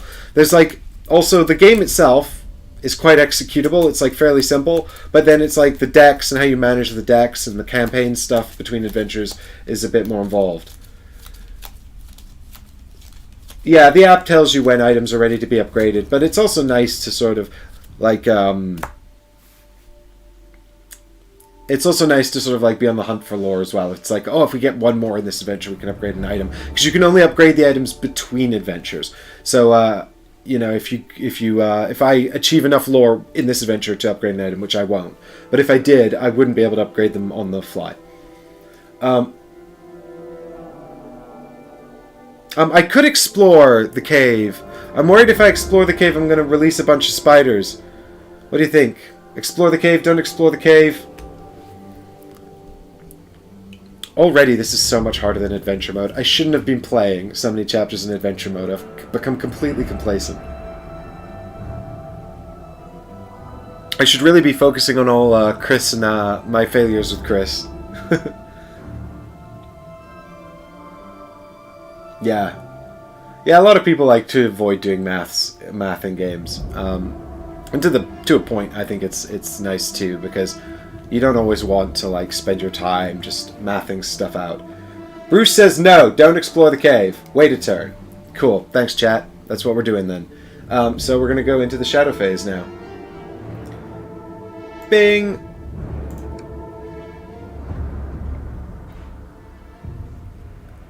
Ooh.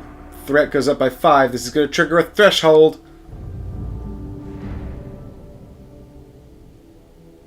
A great gust of wind makes the trees around you creak and groan. At the edge of hearing, there seems to be a deep voice whispering your name. The voice seems out of place for a forest, carrying the chill and shadow of deep caves. Each hero tests Spirit 1. Each hero who fails suffers a fear. As you peer into the shadows, you start to see creatures slinking closer. This is not a nice adventure. I liked the Ember Crown adventure better, where we went to the Shire and met Farmer Maggot. Alright, so I'll just do the test real quick. So Balin's got Spirit 4. Get those out of here. Those are Gandalf's cards. 1, 2, 3, 4. He's passed. 2 successes. And Gandalf, who's got Spirit 4 as well. God, I've doubled down on Spirit, apparently. Just give me Spirit tests. I can do those for days. Yep, there's a success in there as well, so Gandalf also passes.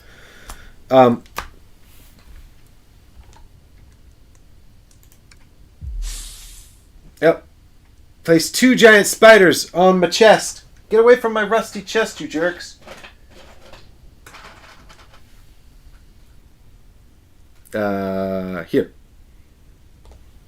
Psh. Ah, god damn it. I'm never gonna get Balin to save that elf. Rally phase. Reset your decks. Scout some cards.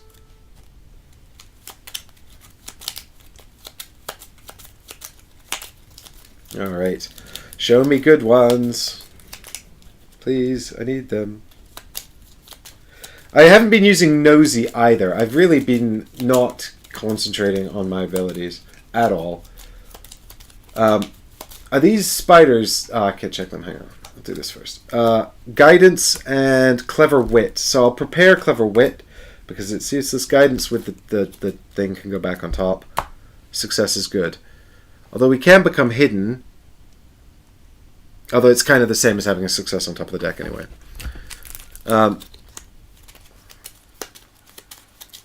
Yeah, Gandalf's in the difficult terrain now as well, so it's really just going to be Balin fighting spiders all on his own, which is stupid.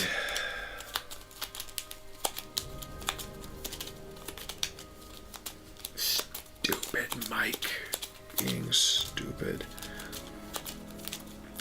So we could scout one less card for an inspiration, which I think I might do given that there's two spiders there. As much as I like scouting, I really like inspiration, and it is the key to success in this game. So we'll scout one card, which is Clever Wit. Might as well prepare it because it's a bit useless. And we'll have an inspiration, please. Thanks. Okay, so let's check on these spiders. Is it 2 with sorcery? No, these ones are not magic spiders. These are just 4 hit point spiders. Okay. Everyone ignore what you might have just heard. Nothing happened. It's all fine. Okay, so so the problem is this difficult terrain here. Oh. What I'll do is I'll use Gandalf's Nosy ability to look at the top card of this deck and see if... Wait, I put this back, didn't I? And I said, yeah, it's got a success on it. So I won't look at that. I'll look at Balin's deck and see if there's an inspiration. And if there is, I can have an inspiration. It's got a success. Well, that's good to know. Alright, I guess I just keep trying on this elf, because if I move into... The difficult terrain is just going to make coming back here to fight the spiders a total pain. And it's going to take me forever to get the elf out of here anyway. I'm terrible at this game, you guys. Thank you so much for coming and helping me. Alright. We got 1 success, 1 inspiration, and that's it. So I think I'll spend 1, because I don't want to keep doing this over and over. Although, to be fair, I don't know what else I'm going to do.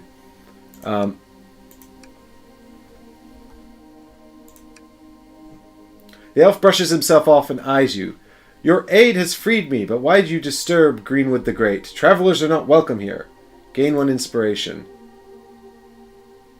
Can I talk to you now? Oh, I can. So I'm going to gain an inspiration. And now I guess I'll talk to the elf. The elf you've freed is surly and suspicious of you. We heard rumors of monstrous spiders. Usually people offer thanks for aid.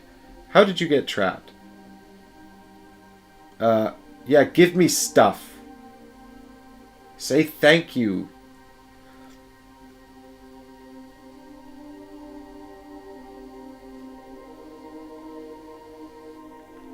I will... We heard rumors of monstrous... Balin has 6 HP, Bruce. Bruce is asking about Balin's HP. He's got 6, but he's taken 2 damage. Yes, obviously the spiders are a threat.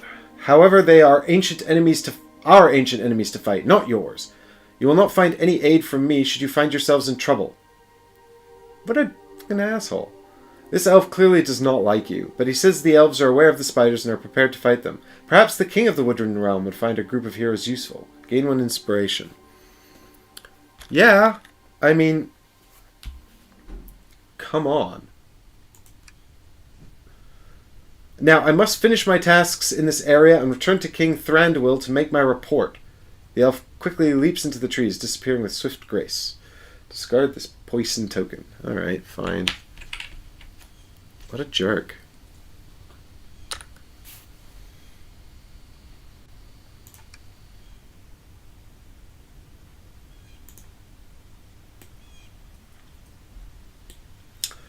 Shoki dokie. So I guess it's all over to Balin now. I've got all of the before the end of Gandalf's turn, I think what I'll do is I'll discard Clever Wit. He can discard a prepared card with an inspiration symbol on it. And he gains an inspiration and can scout one. So I think that's... And then he's maxed out his inspiration, but that's good because inspiration's honestly so valuable and quite hard to come by. And we scout one, and we've got Flame Imperishable, which I guess we'll prepare because it's useless in the deck. This is the one we looked at earlier, by the way, with which basically gives us an inspiration, which we now can't get because we're maxed out, but it can be discarded to use as an inspiration, which is good. And also, it's useless otherwise, so we might as well prepare it. Okie dokie. So, Balin. I wish I had Cleave. Then I could kill both of these spiders, possibly. Maybe if I don't go to the spiders, they'll go and attack Gandalf. That would be mean, wouldn't it? Okay, we'll move one into here, and we'll fight the spiders. We'll do an attack. We're going to use Might again on the hatchet. Wow, 3 cards. 1 success. 2 successes. 3... Wow! This is where all my successes have been. That's unreal. Obviously, I need to shuffle better. So 3 successes means we can do 5 hits with Sunder, which means we've killed 1. So, you know, that's pretty good.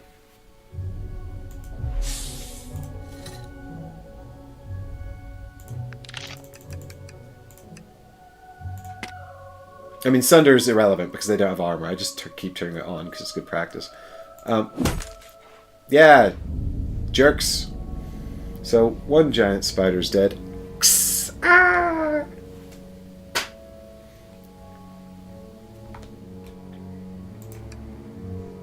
Can the enemy attack? Yes, it can. But I'm not afraid.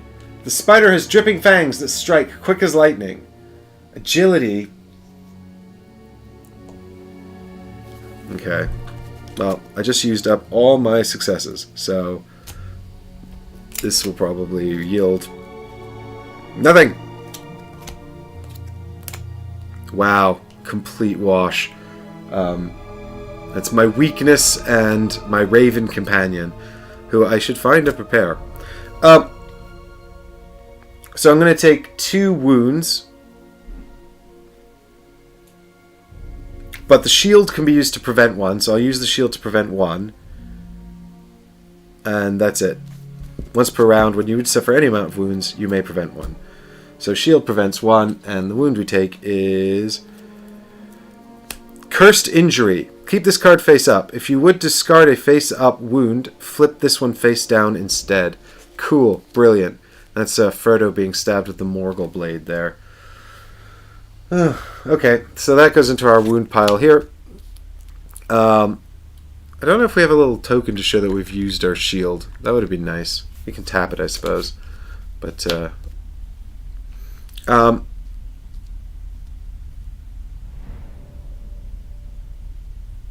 right, and then now that I've suffered wounds, I can use my ability to prepare a skill from my discard pile. What's Raven Companion do?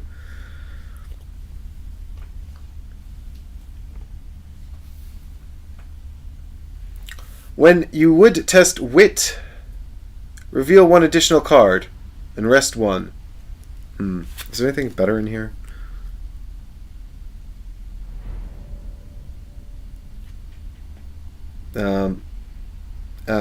All my successes. I don't want to prepare my successes because then I can't draw them.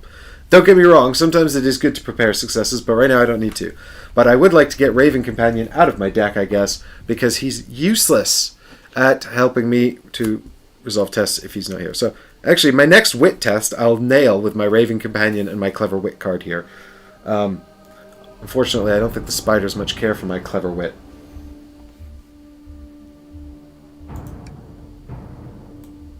And that's it. I've got one more movement left, but I'm not going to use it. I mean, I could actually get out of here without provoking a attack, because the spider's now exhausted. But I don't think I'm going to want... I don't think I really... Do I really want to... Well... Actually, I'm going to leave this behind. I'm going to leave all these tokens behind. It's such a shame, but... I think we have a lot to do, and I don't think they'll be all that useful. So actually, I might just spend my last point of movement to go into here, because it's difficult terrain, and otherwise it's going to slow me down. At least then I can try and check this token.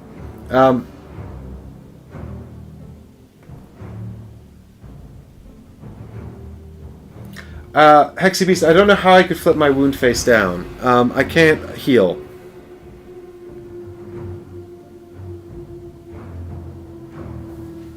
Hexy Beast says I could use my something to flip my wound face down, but I'm not sure what he's talking about. More information, please. In the meantime, I think I'm going to go into here to get a lead on this area here, because I guess now I'm just leaving all this behind. And with that, we're going into the shadow phase.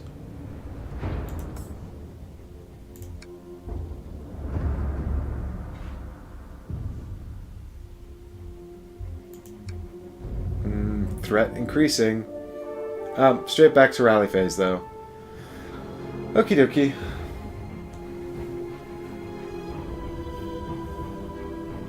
Oh, rest one. You mean rest. Yes, I could use the crow to rest. You're absolutely right. If I wanted to get rid of cursed injury. That's true. But right now, I think I just want to keep it out of my deck. Although 3 damage is a little bit scary, not gonna lie. The spider didn't actually move because he's not exhausted, which is interesting. So now he's gonna come and get me later, but I think I'm okay with that. Gandalf should have ranged. I can't believe Gandalf doesn't have like magic fireball to save me. It's just not Lord of the Rings. That kind of magic. Alright. Gandalf, what you got going on here? We've got Greater Power, which is really good if prepared, and Uncanny. Well, I'll put Uncanny back on top because it's got 2 inspiration slots, and I have 5 inspiration. And I'll prepare Greater Power because it's got Strike 2, Sprint 2, Guard 2, Rest 2, and Hide, which is like basically just super versatile card. Strike 2 lets me add 2 hits when I'm fighting. Sprint 2 lets me move 2 spaces. Guard 2 lets me prevent 2 damage. Rest 2 lets me heal 2. And Hide lets me gain the Hide status. So that is good.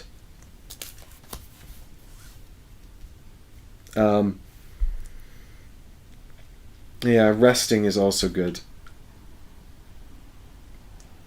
And then we are going to reset Balin.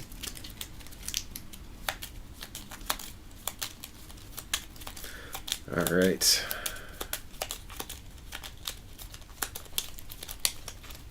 And we've got the Weakness and Intrepid. So I'm going to... Oh, I can't prepare another card. I'm maxed out. I think I shall... I should have got rid of the Raven to heal a card. That was stupid. Why didn't you say something? I'll bottom deck both of these. I promise we'll do it this time, Jonathan. Okay.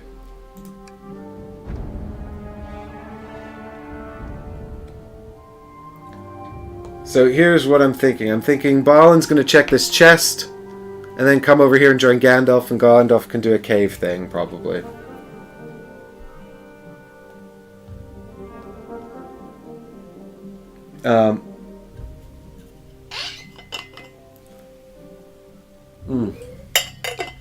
Water. Need water. Okay. Where I'm at. Let's do Balin checking the chest. Search the chest. Ah, it's a wit test. Aha! I have this all sorted out, thanks to my Raven companion, who I deliberately didn't discard because I knew this would happen.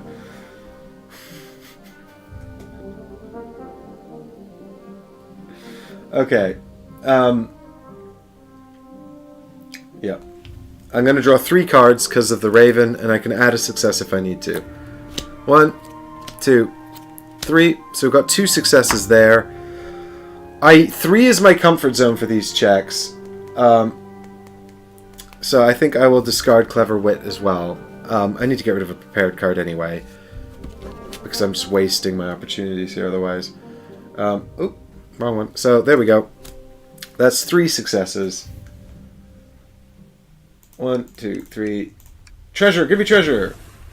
The chest opens with a click. Within you find a selection of treasures and goods, most marked with a white hand. Oh, that's Saruman! Lore increases by 1. Scout 2. And discard the search token. Yeah, that's okay.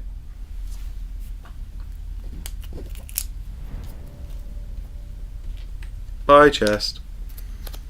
So we get Shadow Sight and Unyielding Spirit.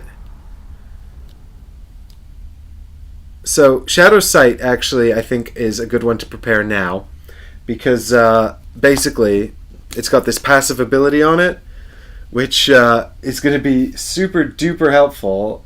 As you can see, when you test in darkness, you can add a success to you can convert an inspiration to a success. So it's like a free inspiration token in darkness, which I think will come in very useful. It does have a success on it, which is a shame to lose that out of the deck, but I think I'm about to go into the darkness, so let's prep this. Unyielding Spirit, you're a bit rubbish, so you can go on the bottom. Okay. Balon's got one more action left. He's just going to move into here. It's dangerous terrain, so that's where he stops. And I think Gandalf's going to explore the cave. Light the cave with your funky jewel, Gandalf. You hear a deep voice whispering your name. Could something in this area be calling you? I don't know. I mean, I should be more alarmed, probably. A heap of bones rests against the cave wall. Well, hell, that's a threat token right there, you guys. That's going to increase the threat generated every turn. A group of foes is meeting here, unaware of your presence. A painted orc arrayed in the crimson of flame or blood is treating with 2 spiders. He brandishes a rod that twinkles with red gems, but the scepter looks broken and old. The orc becomes agitated, and you are able to make out some of what he is saying to the spiders in common tongue. Your master does not command my obedience. This wasn't an offering of power, but to ask for the crown itself is arrogance. Filthy crawling worms, you will all feel the flame and shadow before long. With that, the orc dashes the rod to the ground. The spiders flee into the trees. With the spiders gone, the orc turns his attention to you. Spawn 1 orc taskmaster is indicated. This is the supplicant of Morgoth. Okay. Where is he? I need this to be higher up. Supplicant of Morgoth.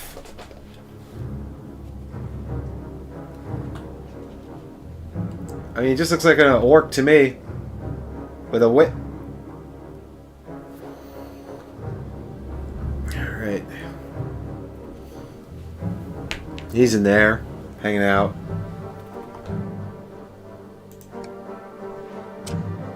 A grey light flutters across the ceiling and walls, swarming about the cave. Oh, I don't need to use my magic. There's already light in here.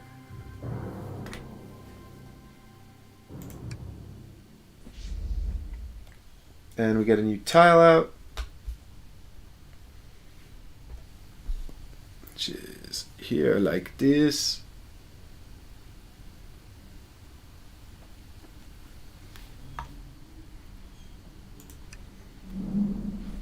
Ah, another tile.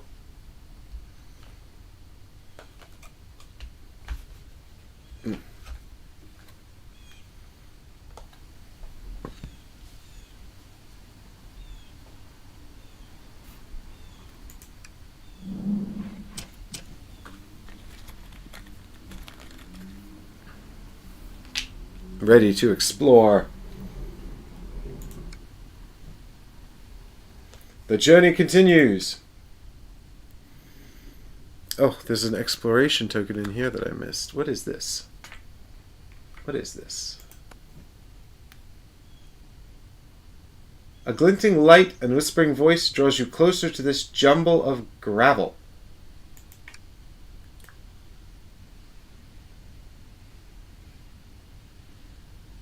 Yeah, Hexy Beast. I like games generally that sort of save on time by incorporating the setup into the sort of gameplay in some way. So the exploration is the exploration's part of the game. All right, is this guy hard? Ah, he has armor.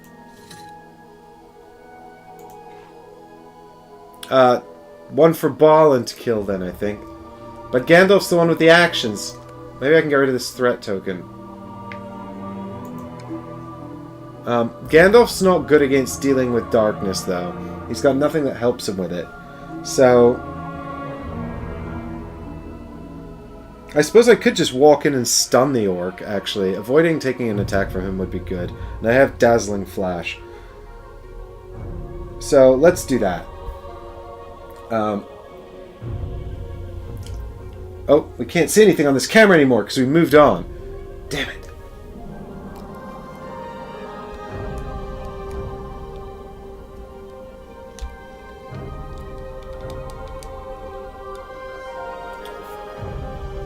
We've still got that little spider chasing after us as well.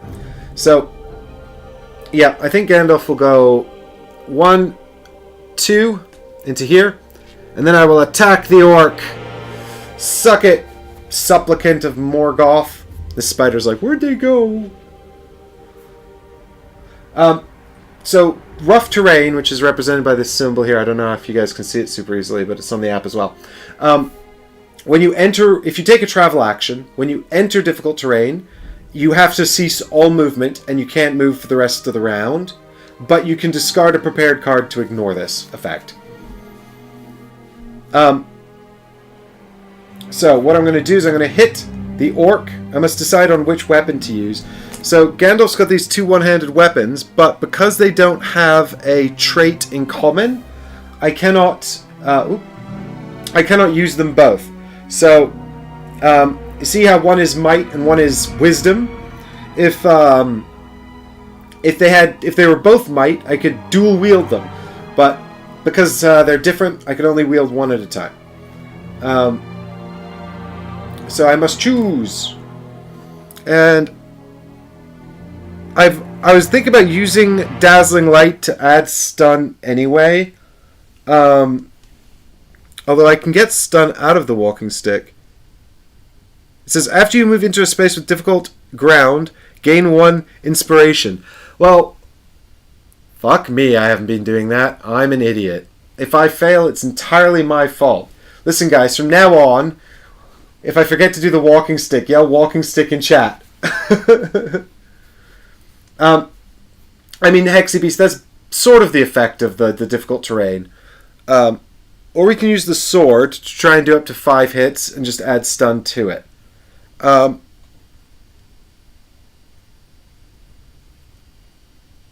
Yeah, I think I'm inclined to use the sword and add the effect with Dazzling Light. So, read the cards, Mike. How many times have I said that in this show? Okay, so I'm going to do a sword attack here with my sword. But might, I've only got 2 cards for might. Why do I even have a sword? Walking stick it is then. I got 4 cards for walking stick. So, I suppose if I'd prepared a might card. I've got lots of inspiration. And didn't I put a 2-point thing back on here? Oh, let's do the sword. I want to kill this guy. So I'm going to do the sword, and I'm going to discard Dazzling Flash to add stun to this attack.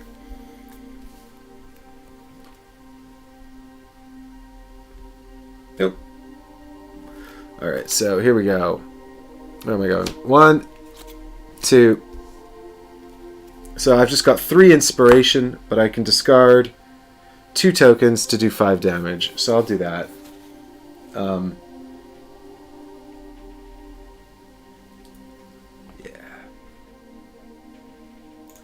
So we've got...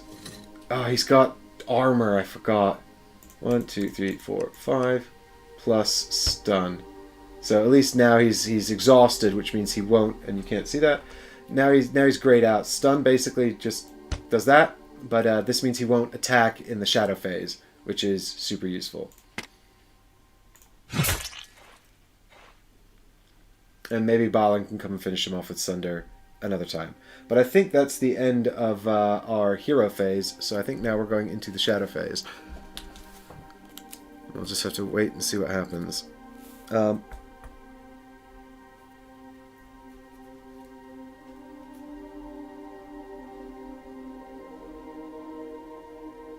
Gandalf can use his ability with Dazzling Flash, because it's every time I discard a prepared card with...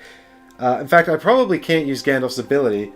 Wow, this is why it's tough when you start a live stream with new characters. But basically, yes, I can trigger Gandalf's ability now, which says I can gain an inspiration in Scout 1. It is Time of Need. Yes. Do we want that? Yeah, we might as well prepare it, because there's no reason not to. I think. Yeah, Time of Need is good. We have lots of things to get. Gandalf has lots of inspiration now. I can also use Nosy, actually. Nosy, which I forgot to do. So let's check the top card of Gandalf's deck. It's got an inspiration on it. That's good. So we can have one more.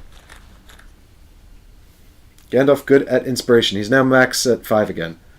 Which is good, because we're going to need some inspiration to survive the darkness check, I think. Okay, with that, Balin is also done, isn't he? Yep. Yep. I should have discarded the Raven Companion with Balin. But never mind, I forgot again, because I'm an idiot. Shadow Phase! Something bad's going to happen this Shadow Phase, I think. So the spider's going to attack Balin. 1, 2, grr!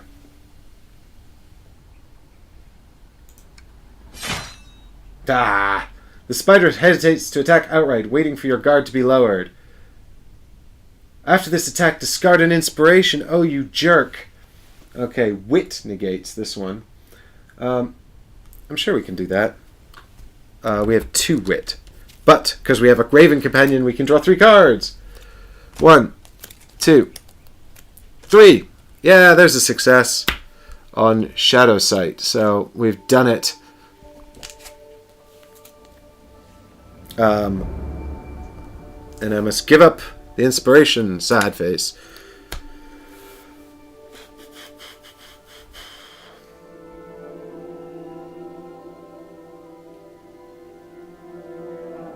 Hey, Jonathan says, I've played this game too much. I've played the base campaign 8 times and the Ember Crown twice. Gee whiz, Jonathan. That's a lot. That's a lot. I said I've played half of each of those. I'm halfway through both. I've never finished a campaign in this game. Darkness Step. Each hero in Darkness suffers 2 fear, which Spirit negates. Well, the good news is we have high Spirit. So Gandalf's going to do this first. And actually, Balin doesn't have to do it because he's still outside. 1, 2, 3, 4. 1 success. So we shall give up an inspiration to add a second success, I think. Is that what I'm going to do? Actually, do you know what? I'm going to hang on to the inspiration token, and I'm going to discard Flame Imperishable, which you can't really see here. It's the card I showed you in the component camera. It's discard it for an inspiration, so it's the same effect as the token. But that lets me open up another prepared card slot and keep my inspiration tokens, which is useful. So I've used Flame Imperishable into there, and we've negated the fear. Yep, here we go. This is going to be bad. The foes have arrived in force! A giant spider miles away in the forest somewhere shows up. Well, that's fine. And he has a banner because he is an ostentatious jerk. So he's just over here. And the banners are just... they're just used to differentiate groups of the same enemy type. So there's the banner there. You just put these out with the miniatures.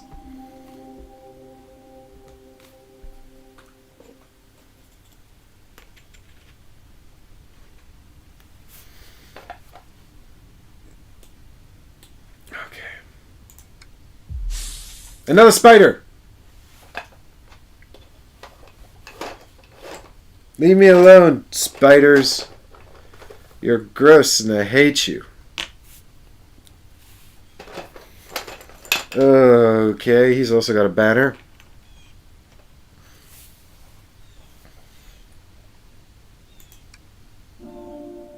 These spiders showing up with their flags.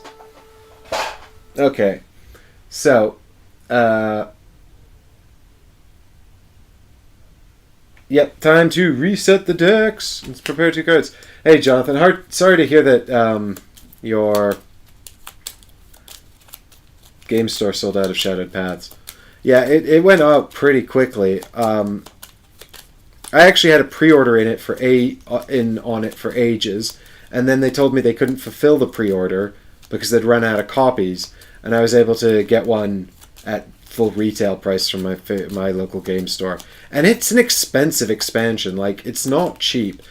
So I really think you have to really like this game in order to sort of justify it. I'm still not 100%. Undying Might. Yes, please. Use our sword more. Bottom deck that. I like the game a lot, but I think I like it more than I should. And I think the Lord of the Ringsy part of it carries a lot of weight. Like I said, I've never actually finished it, and that's a time thing. I really do wish there were sort of single scenario modes you could play, so you could just do one adventure like this and sort of have a whole story sort of unfold rather than having to do a mission or a whole thing every single time.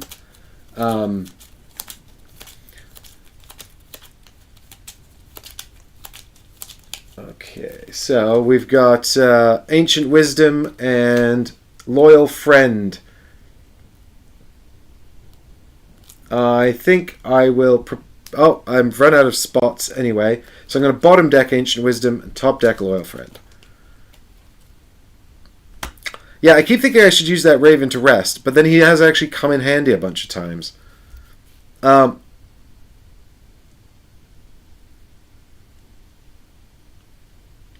$260 US. Is that US dollars, Yogi Bear? Is that US dollars? Or is that Australian dollars? Chat says someone spent 200... Oh, AUD, Australian dollars. Okay, actually it was Australian dollars. I don't know what that is in money.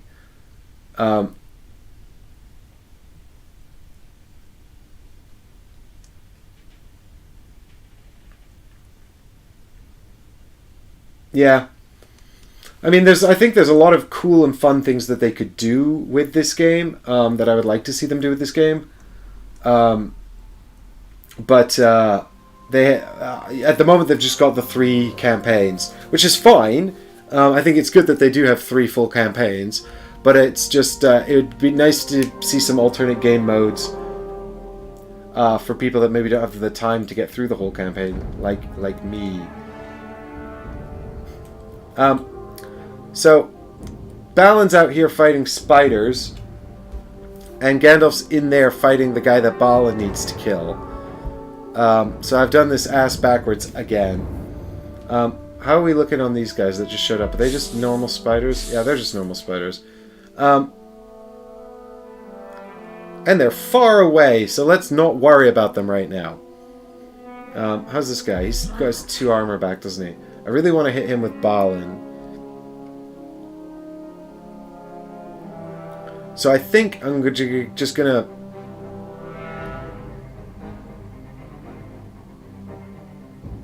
I think I'm probably just gonna have Balin leave and come in here and kill the orc, because I don't think Gandalf can do it. Wait, what's the orc's hip? He's got equivalent of 8. Um,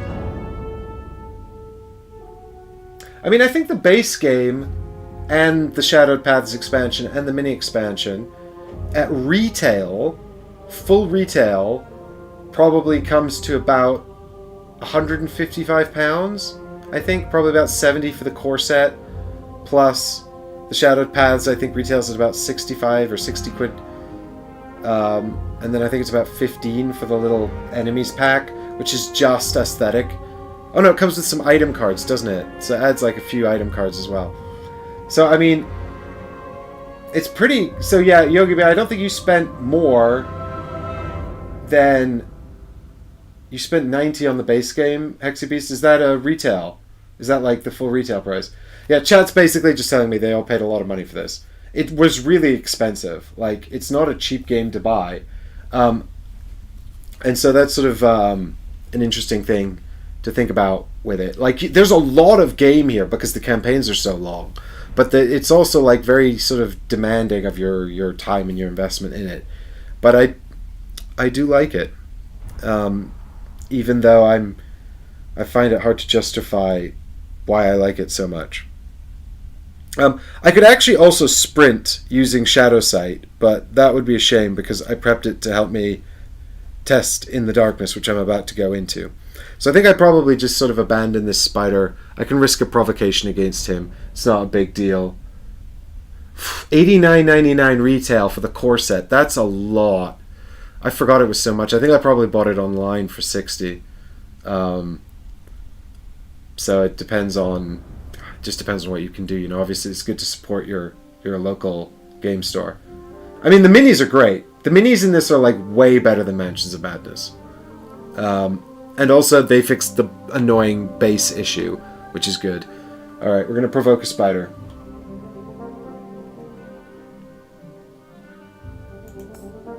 That's wrong. It's this.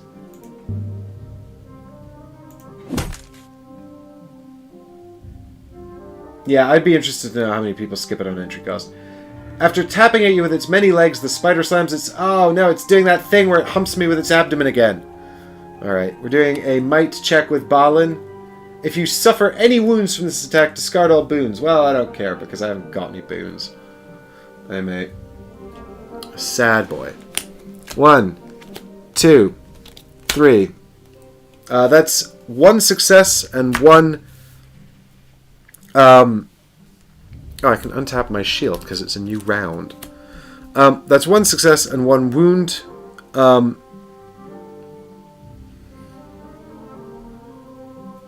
So I think I shall pay an inspiration to ignore the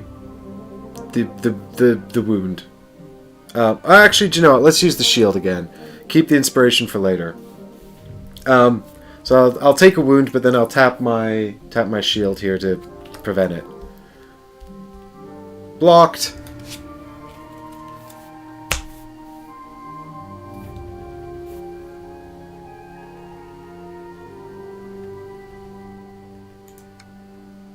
So now we're able to move into the darkness, which we've done. So we've moved into here, and we can fight this orc now. And then we'll have 1 point of movement left, although I don't know where we'll go. Anyway, let's see if we can kill this orc. Back in here.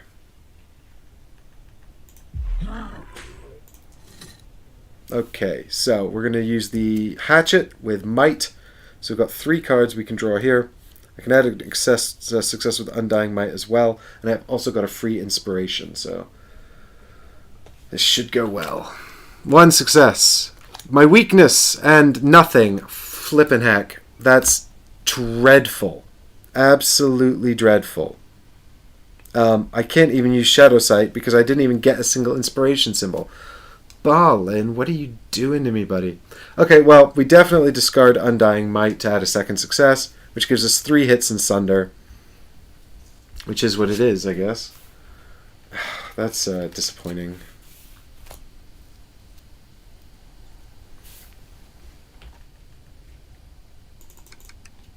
So Sunder just means we... I think... Does Sunder mean we ignore 1 armor or 2? It's 1 armor, isn't it? Yeah. Sunder just means we ignore 1 armor.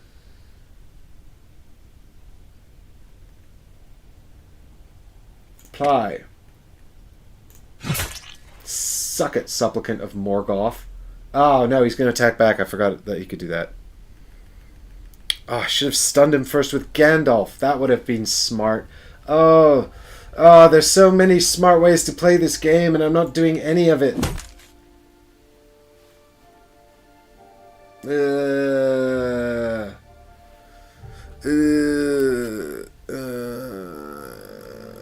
Show me many successes, please. One success. Inspiration, and another inspiration. Well, good news. One of those becomes a success because of my shadow sight, prepared shadow sight. I'll spend a token. No damage. Aha! At least that was avoided. I've compensated for my stupid error.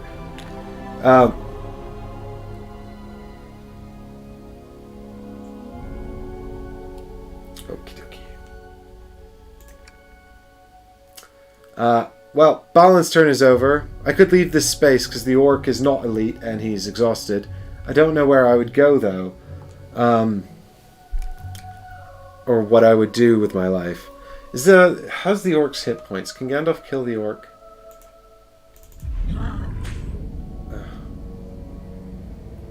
Oh, Sunder destroys the armor? Is that right? That's interesting. Gandalf could probably do it. With Undying Might, Gandalf can kill the orc. So I guess I'll send Balin into the space with the threat token so he can deal with that next turn. Unless there's something here that would be better use of his attention. What do we got? Grey light. Don't know about that. Flutters across the ceiling and walls, swarming about the cave. Some kind of light up bugs. Sounds scary. We've got the voice that whispers from the jumble of gravel. Better let Gandalf deal with that. So then there's just this. A heap of bones. Yep, we can probably search a heap of bones. That's fine. So with my final space of movement, I'll go in here, and I don't provoke an attack because he's exhausted. That's correct, right, Jonathan? I'm playing this right? Dun. Okay, Gandalf's turn. Gandalf's going to kill the orc. So we're going to be using Might again, so it's just 2 cards. But we only need 1 success, and I can add a success. So this will work out. It's just a question of how well.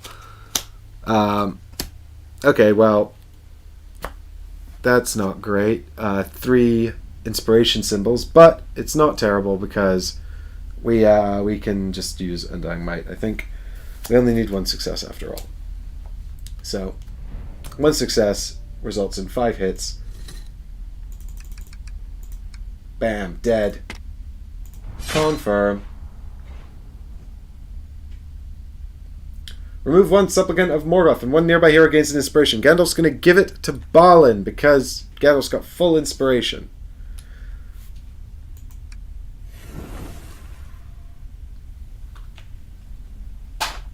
Your ferocity drives the orc back. He smashes something that smells of forge fire and burning steel to the earth, releasing smoke in a billowing cloud. The distraction is enough for the orc to escape. This orc spoke of a master of spiders, a crown of flame and shadow. The abandoned halls of Moria must be involved in the darkness stirring in Mirkwood. Lore increases by 1. Okay, so Gandalf's still got 1 action left, so I think I'm just going to investigate this thing. A glinting light and whispered voice draws you closer to this jumble of gravel. Sure, let's scope it out. You brush away the dirt, discovering a partial fragment of an ancient relic. Several cracked gems are embedded in a metal rod. You recognize it as the fabled work of the dwarves of Moria. Holding it, the whispered voice grows stronger, promising you power and more. Okay, so one of the things in Shadowed Paths is it adds this corruption mechanic, which we can get corrupted and become, like, evil. So, yeah. This probably will corrupt me. Test wisdom. Well, I have good wisdom, because I'm Gandalf. What? 1, 2, 3, 4. Okay. Well, I'm going to give up... I've got 1 success and 4 inspiration symbols. So I think I'll probably give up 2 inspiration for 3 successes, because I think 3 is probably good enough.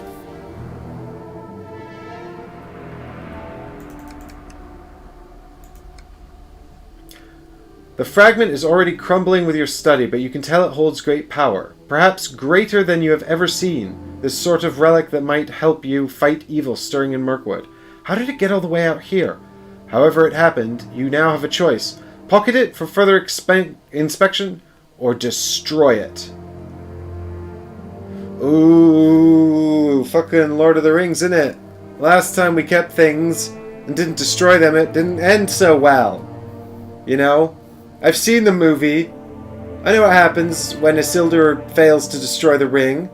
Maybe we should destroy this thing. Ooh, what do you think, chat? Keep the evil talking staff or destroy it? I'm leaning towards keep it because I'm greedy. But I do recognize that I should maybe have learned a lesson and should destroy it.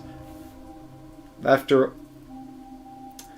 Bruce is on the side of inspection.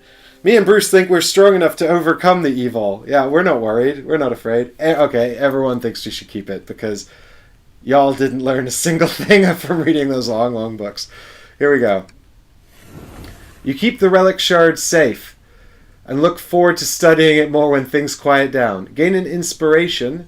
Lore increases by 1. Cool.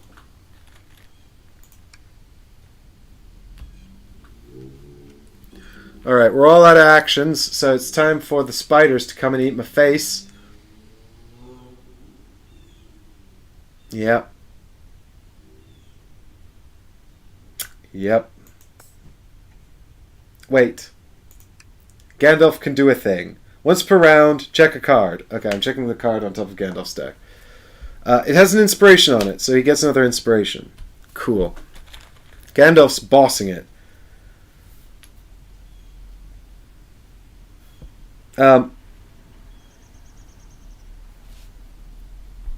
Did I discard a prepared card to do something useful this round?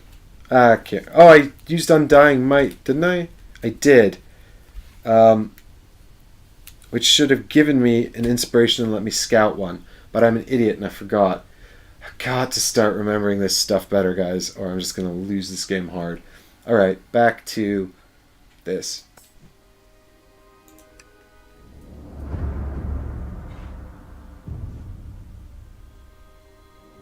Yeah, we got the banners out. It's just hard to see them on the camera.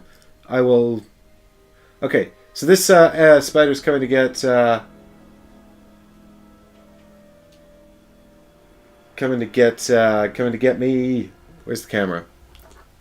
Alright, so this guy is coming to get Balin. Hey Alessandro, how you doing? Thanks for dropping by and checking in on the stream. Yep, don't worry, the banners... We got one here. The other spider's all the way over here. You can't even see him. He's not even on camera. He's so far away. Okay, attack on Balin. The spider rears back, stabbing at you with several clawed legs.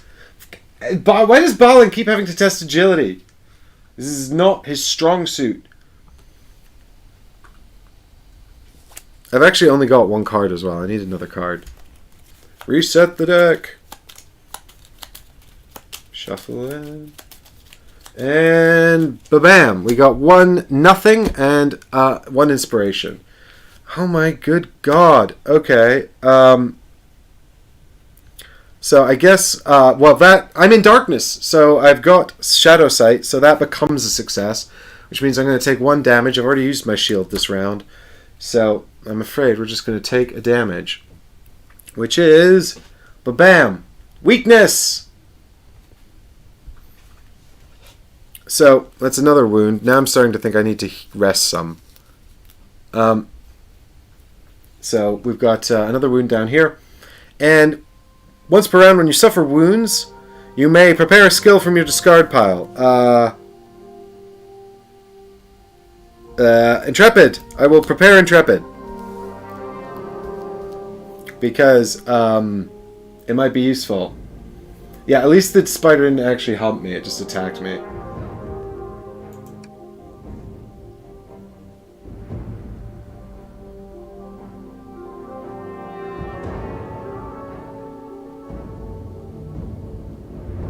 So now we've got this far away spider. Move to attack Balin, but he can't reach, so he's got no target. So he moves 6 spaces. Wow, he's scuttling. He's scuttling. 1, 2, 3, 4, 5. Now he's made it to me. Balin's gonna have his work cut out for him squishing bugs next round.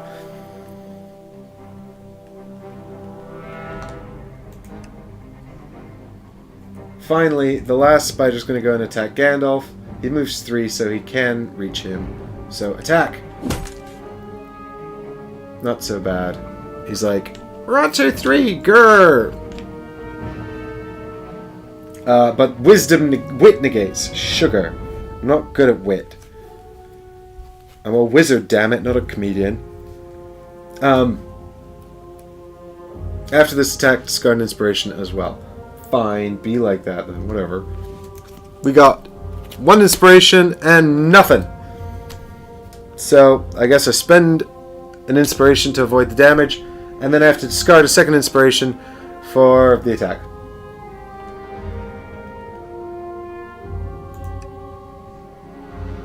And darkness now. Okay.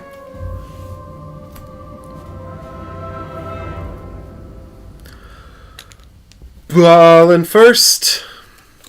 We've got 1 inspiration and a second inspiration. One of them becomes a success because of second sight, and we'll give up an inspiration to convert the second to a success. So he dodges the damage. And Gandalf next. He's got 1 success and a inspiration, so let's just make that also a success, because we don't want to take damage if we can avoid it. Well, Gandalf could probably take some fear. He's got a lot of hit points, Gandalf. So, resolved. Uh-oh. Rally phase. Let's kill some spiders, because I'm sick to death of these spiders. And now I'm going to remember to scout 1 and use Balin's ability as well. I am going to remember.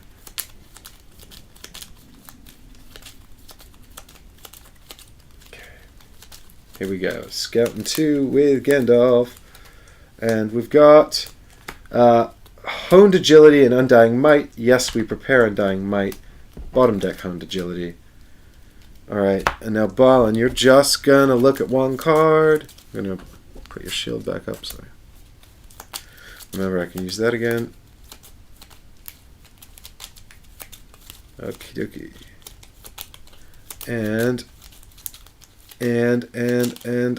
And we've got Loyal Friend. Before you attack, you may discard this skill to test spirit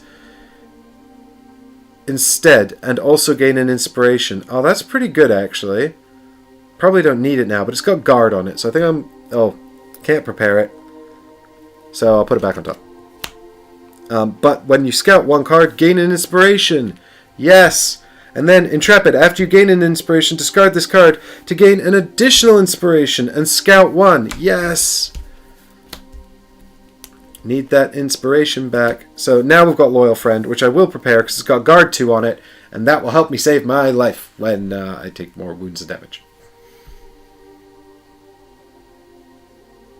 Yes, I'm working on the threat token, damn it! But I'm surrounded by spiders. I should probably... Doesn't exploration also increase threat? It's exploration and threat tokens, isn't it? I'd also like to get out of this forest. I wish someone had ranged, damn it. How come I don't have a ranged character? I think we'll just start with Balin murdering spiders.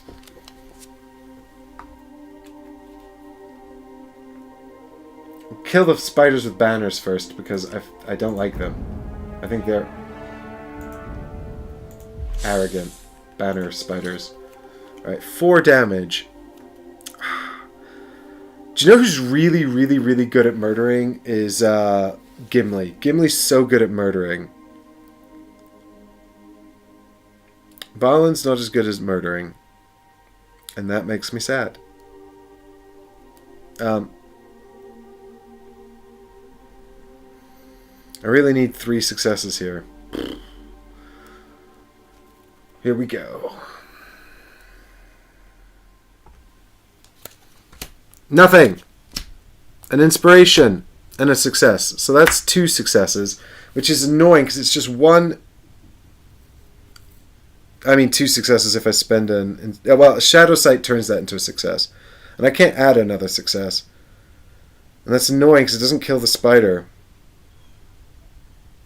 I need better weapons, you guys. Gimli has this great ability called Fury where he can just like add successes, and he's got this amazing axe. But he can add success. Gimli can add hits by spending inspiration. It's so good. In any case, that's 3 damage. Right? Yeah, 3 damage and Sunder. Oop. Yeah. God. So annoying.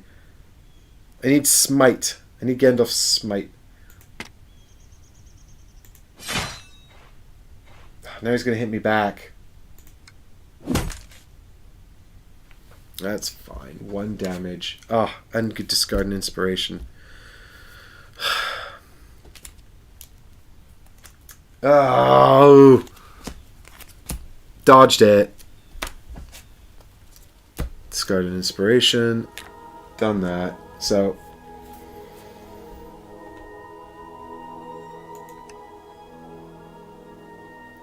Bye, Diftor! Yeah, I hope I survive till the end of the stream, too. I'm just going to hit this guy again. I mean... Unless I hit the other one. I could use Loyal Friend, because this guy's not going to attack again now that he's done that. Yeah, let's go for the best strategy of spreading damage. Oh, this guy's only taken 3! I should have hit him! I'm an idiot. Yeah, I'm complete goof. Let's get him. Just do a regular attack against him. I only need 2 successes, which will be fine. Okay, well, 1 becomes a success, and I spend an inspiration, and that's 2 successes.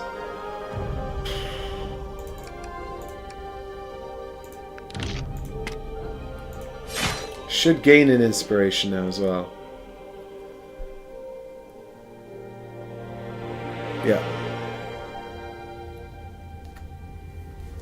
And we can kill this giant spider. Gah! You're dead!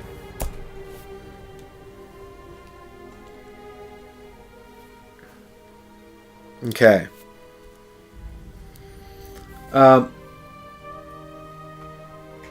Back to Gandalf. Gandalf. I guess we kill the other spider, right? And then move into the space with... We could even use Greater Power, actually, to move, and then I could do the threat token this round. Jonathan, I'm right that you can't provoke an exhausted enemy, right? So, let's go ahead and check the Gandalf's Might. We're going to use Might against the spider, because we could probably just kill it in 1 hit. Yeah, look at that. 2 successes. That's 5 hits. Boom.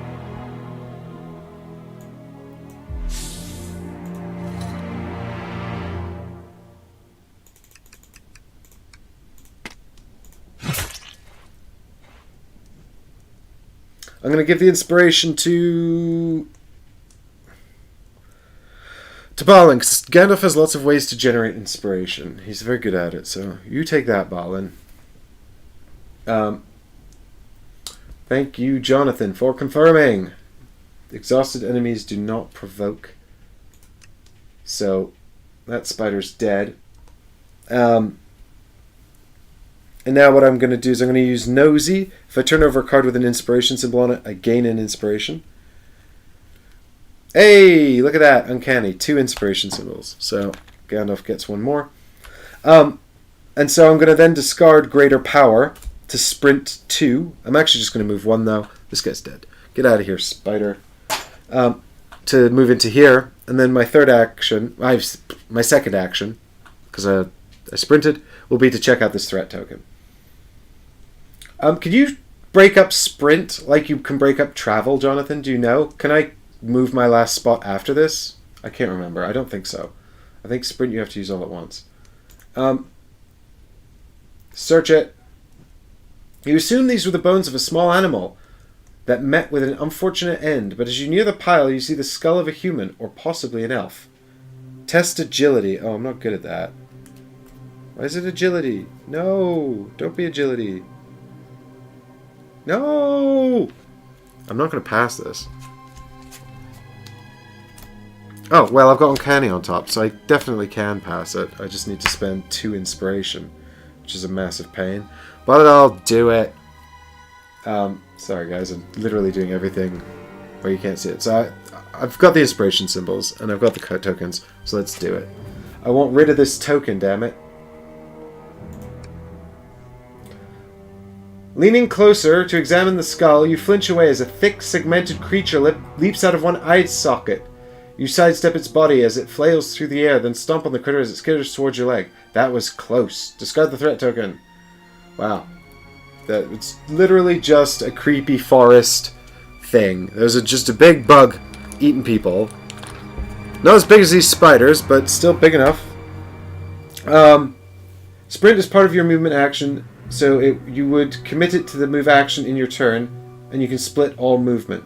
So wait, can I not sprint if I don't use travel then? Sprint just improves travel? Is that how it is?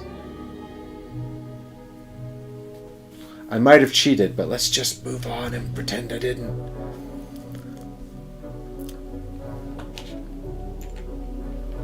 Okay. Anyway, it's time for Gandalf to explore the thingy. Get this done.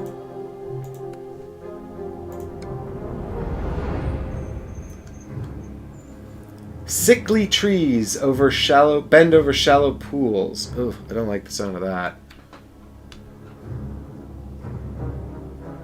Okay, nobody knows how sprint works. It's fine. I'll check in a minute, guys. So I've discarded the exploration token. I got an inspiration. A guide stone perches in the water where the land may have reached in earlier times. Now there is only a handful of solid footholds to reach it. This sounds like more agility checks. Dwarves and wizards are not good at this.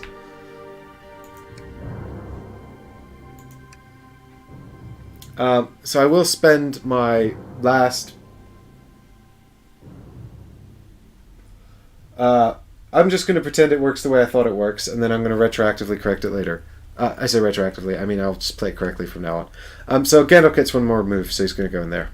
And leave Gimli to finish off the spider in the dark. Get Balin to finish off the spider in the cave. Okay, and with that, it's time for Shadow Phase.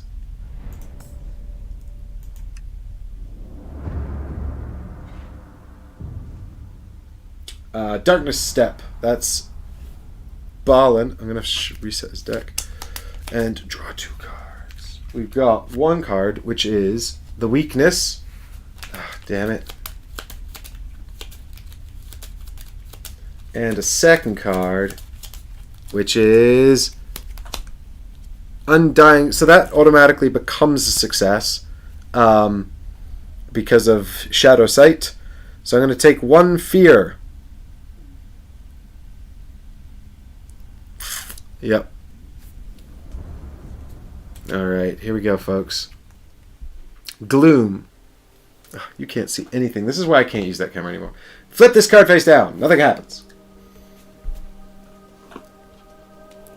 But now we've got a fear. But Balin is brave. He can have up to 5 fear, so it's fine. It's fine. Oh, that was spirit negates. Why did I only draw 2? It's fine. I live with it now. Oh my god. Okay.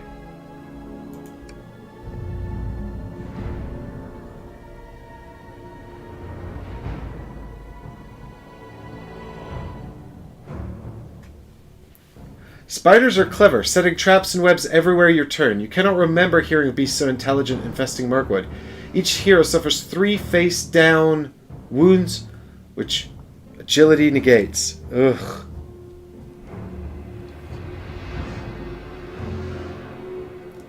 Yeah, so sprint is like just a bonus move action.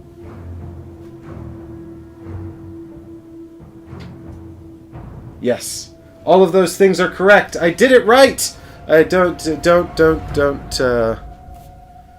course I did it right. Okay, so we're just going to do some quick agility checks here. 3 face-down wounds. Balin goes first. So we've got okay, so I've got 1 success here. I can give up a token to make a second success. I've got 1 success because of Shadow Sight. So I'm doing well in the darkness, hiding in the darkness. But what I'll do is I'll take 1 face-down wound, which I can prevent with the travel garb, so he doesn't take any damage. Why did I draw 3 cards? I've only got 2 agility.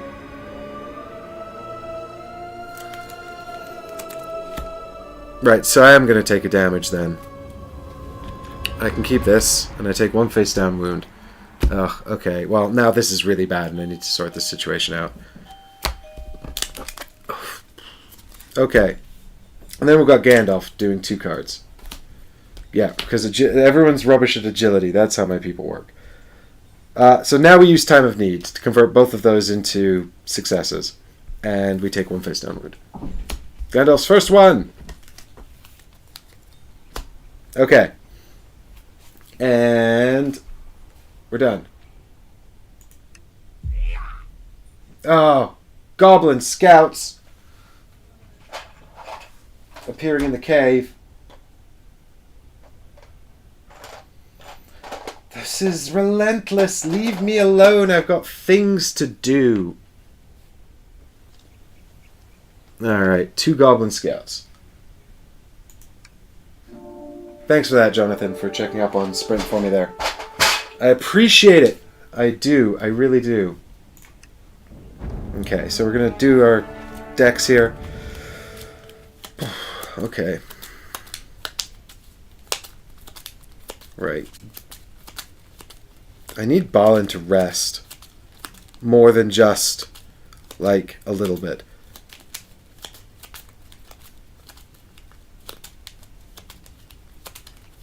Okay.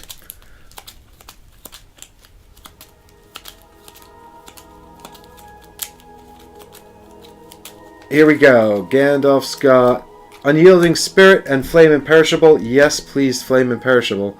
So when I prepare it, I gain an inspiration, and then I can use it as an inspiration. And that goes bottom.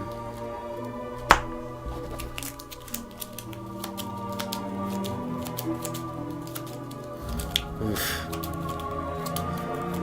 You guys, what a journey! What a journey, and it's only chapter 1! Okay, so I've got Ancient Wisdom and Clever Wit. I shall bottom deck them both. Get out of here, you two.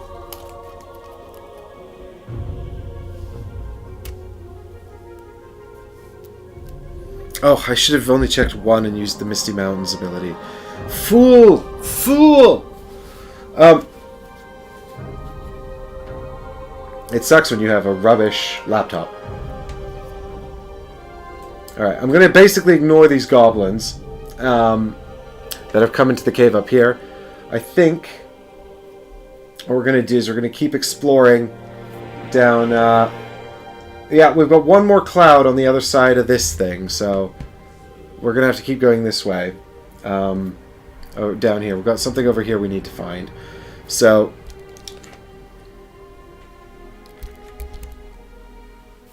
I think... what we're going to do is probably just send Gandalf off... well, I might check this token, explore this, send a Gandalf over here. Balin will kill the spider and catch up. We'll deal with the goblins later when they catch up to me. I'm not going over there to fight them. So, with that in mind, let's actually explore this land first, I think.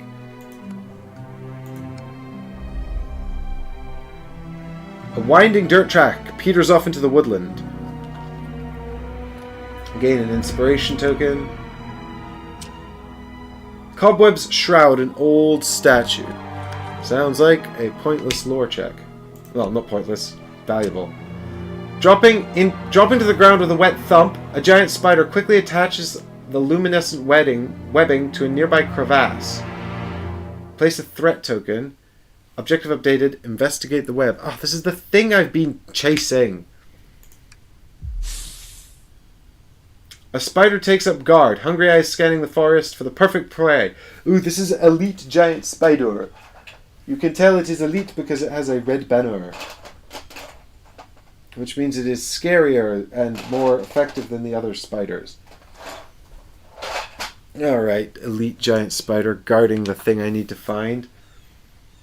Let's see if you're... Oh, and there's the last tile.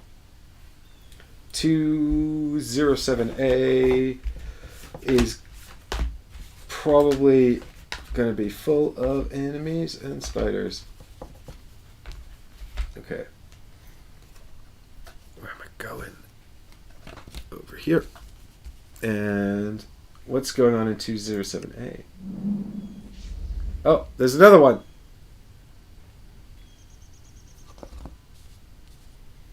More threat. Gotta go explore those now, too.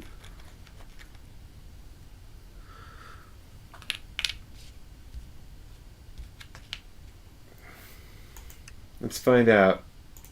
What are you? Ah, shrouded. This enemy gains extra sorcery when its fear is increased. Well, let's murder it really quickly. Gandalf could do that. In fact, Gandalf could just walk over there twice and whack it. And do another explore to reduce fear.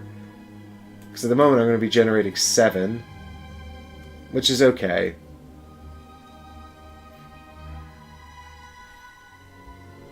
So there's the full map. We've explored everything. We've done everything. I say done everything. There's lots of stuff left to explore. I'm a little worried about Balin's damage. Obviously, losing on the first round would be bad.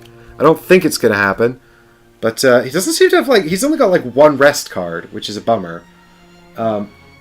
Maybe Balin can dual class as a herbalist who heals. But I think I'm going to start with Gandalf checking... What did I put on top of my deck? When I scouted with Gandalf. I don't think I saw it. So let's hope for... We're going to use Nosy to check for a card with inspiration. Hey! Clever wit! We got it! Yes, one more inspiration, please. Now we've got 5 inspiration. Yeah, do you know what? I don't want to be attacked by this spider, so I think I'm just going to move Gandalf 1, 2 into here and just whack this magical spider with my sword. Because 5 hits will just kill it outright.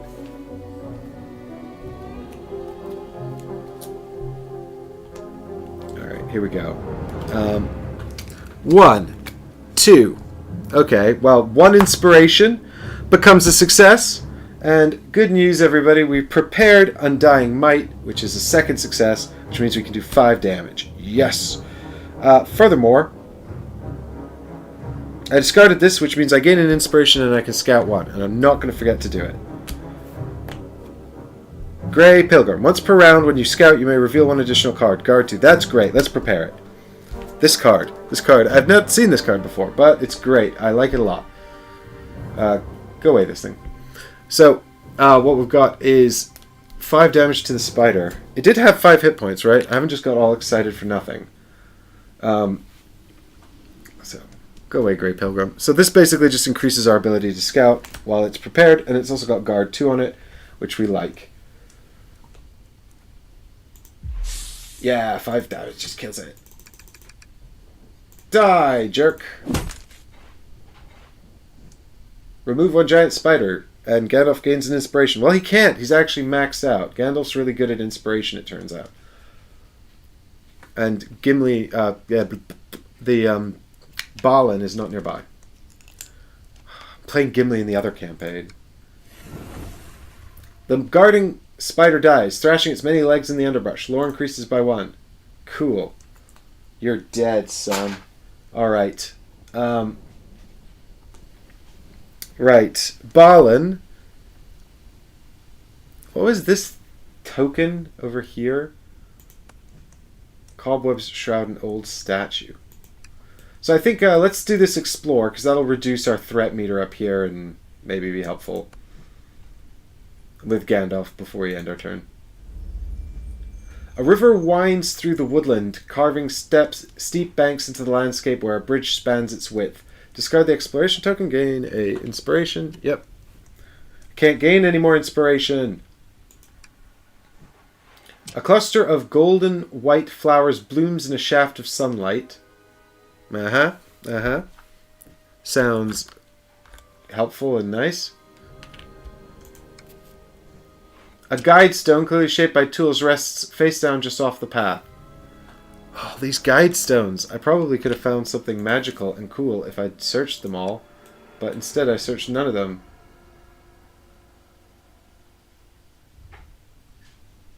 Yeah. Now I'm base threat plus 2, which is 6.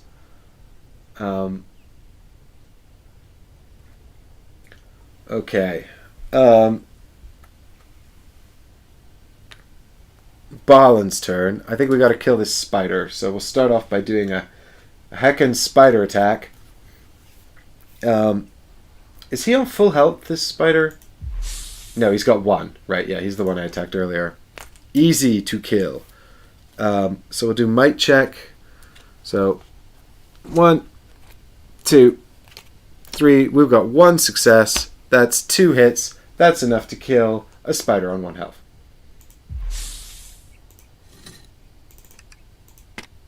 Confirm. Dead. Spider. Alright, so he's out of here. Balin gets an inspiration. And we're going to just, I think we're just going to leave here. I'm tempted to stop off and check some of these stones and do things, but I'm also kind of like, because I feel like I've got a little bit of time. I know these goblins are going to catch up with me, but yeah. But I would like to explore a few more tokens before I end the mission. These goblins are definitely going to catch up with me. I can't deal with the threat token, Jonathan, because I've only got 1 action left. I've got sprint 1, so I could reach it, but I couldn't actually investigate it. That would probably end the round anyway. I think that's my objective, is investigate that token. I missed a guide stone over here. I don't know what these are. I just noticed that there seems to be a lot of them. And now it's piqued my curiosity. Yeah. But what I can do is... But next... I can deal with the threat before next shadow phase. So I'm not too worried about triggering that threshold yet. I think... Let's just go 1-2 with Balin. We'll check out the statue next turn. As tempted as I am to look at the guide stones, I just think that it's I don't have the time. Shadow phase. Right? At the end of Balin's turn, I'm going to give up my raven to rest 1. Aha! That just turns the cursed injury face down.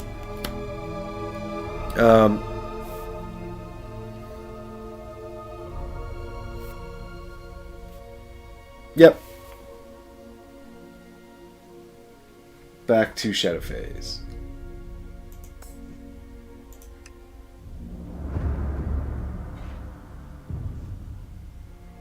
So the goblins want to move 2 to attack Balin or close to 0. There's no target though. Snarling, a goblin stalks after you, determined to draw blood. Move 4 spaces towards the closest hero. Oh god. Oh my god. 4 spaces? That's 1, 2, 3, 4! They caught up to me already! Jerks! No one's in darkness anymore. Ah!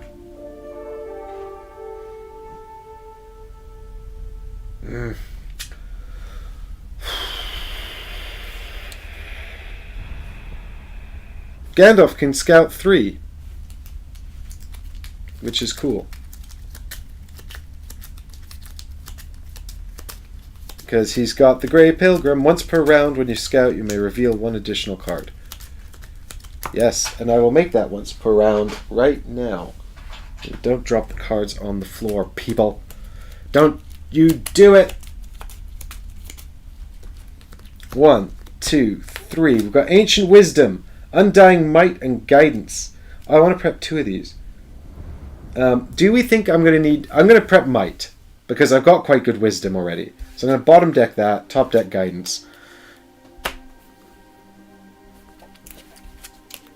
Alright, here we go. I would like to find my Raven so I can heal another card. That would be nice. I also probably should have discarded Shadow Sight, because then the goblins wouldn't be in my space, and also I'd have a success back in my deck. Shadow Sight being this card that I prepared to help me in the darkness, but I'm out of the darkness now. And I've seen the light. Okay, so we've got... I will do 2 cards, because I've got quite a lot of inspiration. I've got 3, so I'm okay. Intrepid and Clever Wit. I will prepare Intrepid, and I'll bottom deck Clever Wit, I think. Okay. Done that. Action phase. Alright, let's start with... So we can either start with Gandalf investigating the threat token here, which may well end the adventure because that's my objective. Or we can go over to here to Balin fighting the goblins and maybe investigating this statue. How hard are these goblins? I'm not sure. I mean, I'm not going to kill them both with 1 hit. I could probably do... I mean, 5 and Sunder wouldn't even do it. I'm so used to being Gimli now, and he just murders things. He's so good. But also I'm playing on adventure mode, so my life's just a lot easier. But I'm not super impressed with this hatchet, to be honest.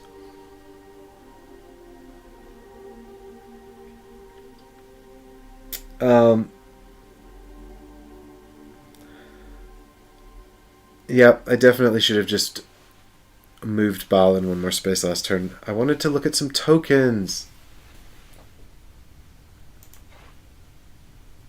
Okay, I'm going to just go ahead and investigate the token with Gandalf, because I need to resolve that anyway.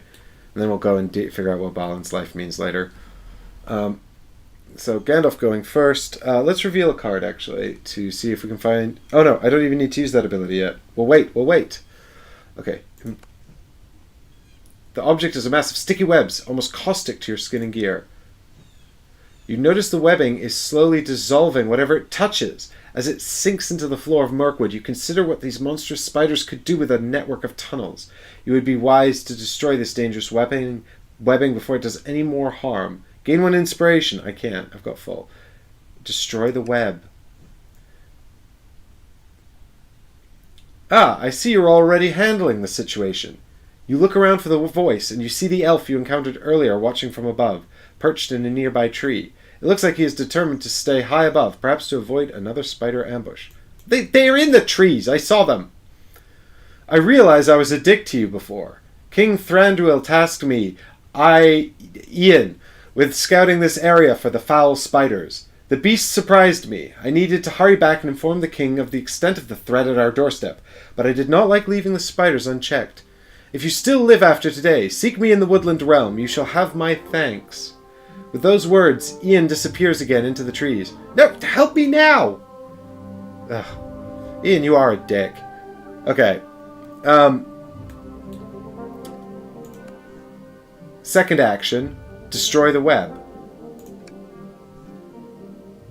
Unsheathing your weapon, you begin to hack away at the sticky web. Choose one of your equipped weapon items and test using its stats. Input the number of successes. Okay, well this is sword again. Because the staff can only get a maximum of 4 hits. Sword can quite easily get 5 and maybe go up to 7. So, here we go. We've only got 2 cards, but I have Undying Might. And that's it. Here we go. 1 success. Yes, and an inspiration symbol. So I'll spend an inspiration token, and that's 3 successes, which means 7 hits, because I'm going to use Undying Might for the 3rd success there. So, and because I've discarded a card, I can have an inspiration and scout a card. Discarded a card with an inspiration symbol on it. Okay, time of need. Yes, I shall prepare that. Or maybe I'll put it back on top. Because if I put it on... Because, yeah, I'll tell you what. I think I actually want the symbols more than I want the inspiration at this juncture. Because I think we're quite close to the end as well. So, goodbye to these cards. Back to the game. 7!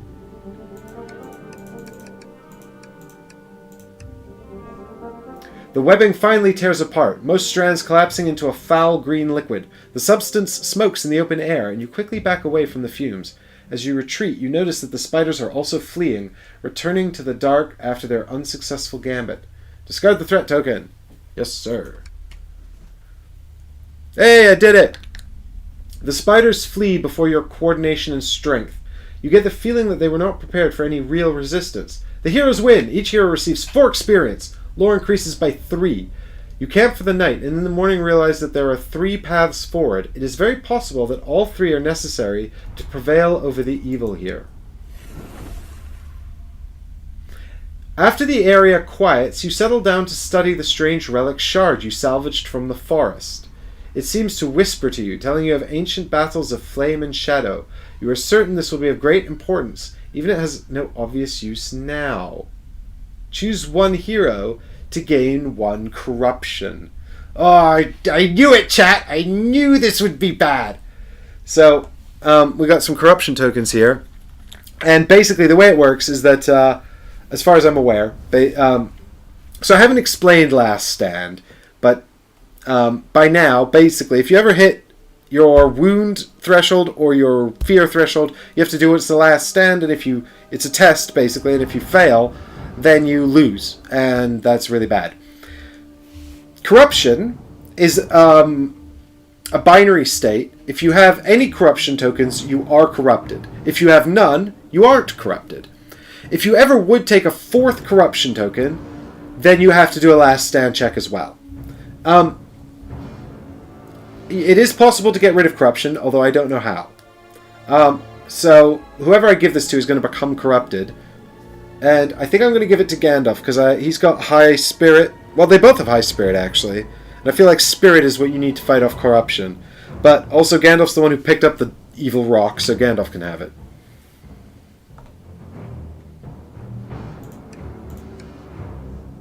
The first path is to journey to the Woodland Realm to speak to King Thranduil himself. If the spiders have reached this height of power, the elves might need your help in combat against this evil at their doorstep. However, the elves of Mirkwood have never been overly welcoming of strangers. The second path is to journey into the mountains, to find the abandoned halls of the dwarves that could still hide powerful relics. You have heard the stories of great weapons crafted by the dwarves, with the power to defeat even the most evil creatures. With those in your possession, you could stand a real chance at combating whatever beasts lurk in the shadows of Mirkwood. However, greater evil could stir in the dark tunnels beneath the mountain. The third path is to find the spider's lair and eliminate them at the source. Whatever new evil is spurring on their return to Middle-earth, you will need to eliminate it entirely. However, you have no way of knowing how powerful that evil might be. Which path will you choose? Heroes will collectively decide in the next map scene which adventure to play next. Ooh, branching path. So, Chapter 2, Court of the Elven King. or Menace in Mirkwood, or Crown of Shadows. Look at that! 3 options. Boop, boop, boop, boop, boop, boop.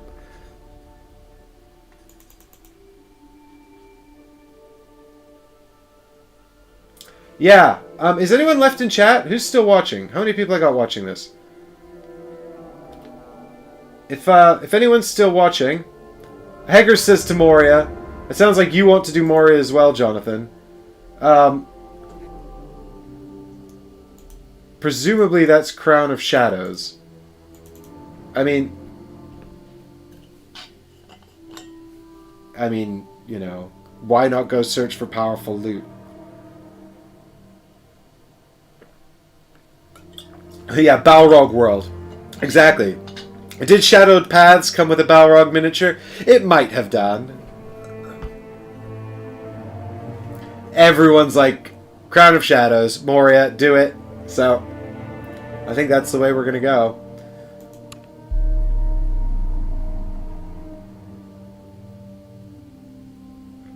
You have heard of the dark powers that stir in the darkened halls of Khazad-dûm, a place the elves call Moria, the Black Pit. Your path takes you across the Anduin on your journey west to the Misty Mountains. Late in the day, you reach the banks of the river Celebrant, also called Silverlode, which will take you to the Mirror in Dimrildale. From there, you will only be a short march from the Great Gate of Khazad-dûm, where you hope to find a powerful creation of the dwarves, the Crown of Shadows. The next adventure will be a journey map. Yeah, except my fly you fools moment, Jonathan, is going to be fly, Balin! Yeah, okay. I guess we're off to Dimrildale then, to seek the Crown of Shadows. I could go check out all the other options, but I think, guys, that rather than me showing you all the options here, we might have to do them later anyway, but in the meantime, we'll just save people spoilers. So I think it's just camping now, right? Yeah, we're back at the campsite. Gandalf's got 1 corruption! Look at the corruption! I did not get enough lore to upgrade any of my items. But we do get some cards. So these are the roll cards. This is what I was talking about sort of upgrading. But it is like a currency. So if I buy this card for Balin now, I can just get rid of it later and take like a 7 cost or something else. You know, it's not like I'm sort of locked into that for ages. I want something that gives Balin more damage, please. For the love of God. Just more damage, please. Oops.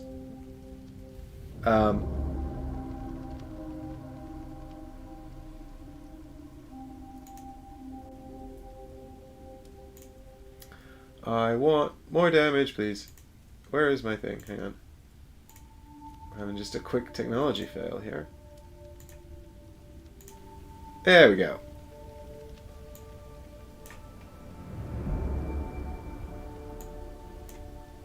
Hello. Alright, so what do we got here? We got Boasting, Crushing Blow, and Wiles. Crushing Blow. Sounds like it does damage, doesn't it? Before you strike with this skill, add Sunder to the attack. So strike 1 and Sunder. Can you stack Sunder multiple times? I don't think so. When you test Spirit or Might, you may suffer 1 face-down wound to convert all inspiration to successes? At the end of your turn, you may scout X, where X is the number of shadow skills you have prepared. If you do, discard this skill. Also, hide. Well, hiding is good because we can jump out of the woods and get an extra success. But what I really want is like strike or something. I mean, Crushing Blow has strike on it. It's just strike 1. But I'll take it.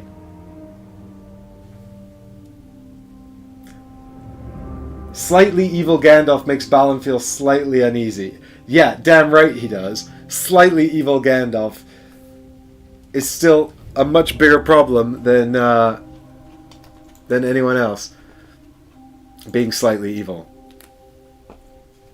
So we'll put Crushing Blow into Balin's deck, and we can see what Gandalf can get. Ooh, there's only 2 for the Meddler. Ooh, the Meddler has 16 cost cards? That's crazy. I've never seen that before. Yeah, none of these low-level cards have successes on, unfortunately. It's only the more expensive ones that we can get later that have successes on. Alright, let's see what we've got going on here.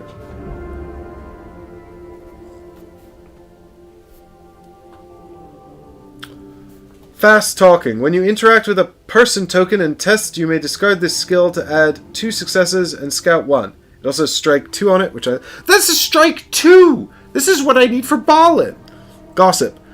When you or a nearby hero tests wisdom, you may discard this for that hero to gain a boon. Rest 2. I like both of these for Balin. I like rest and strike for Balin. Oh, Gandalf's cards are good. Okay, let's take fast talking, because I like strike 2. I want to kill things.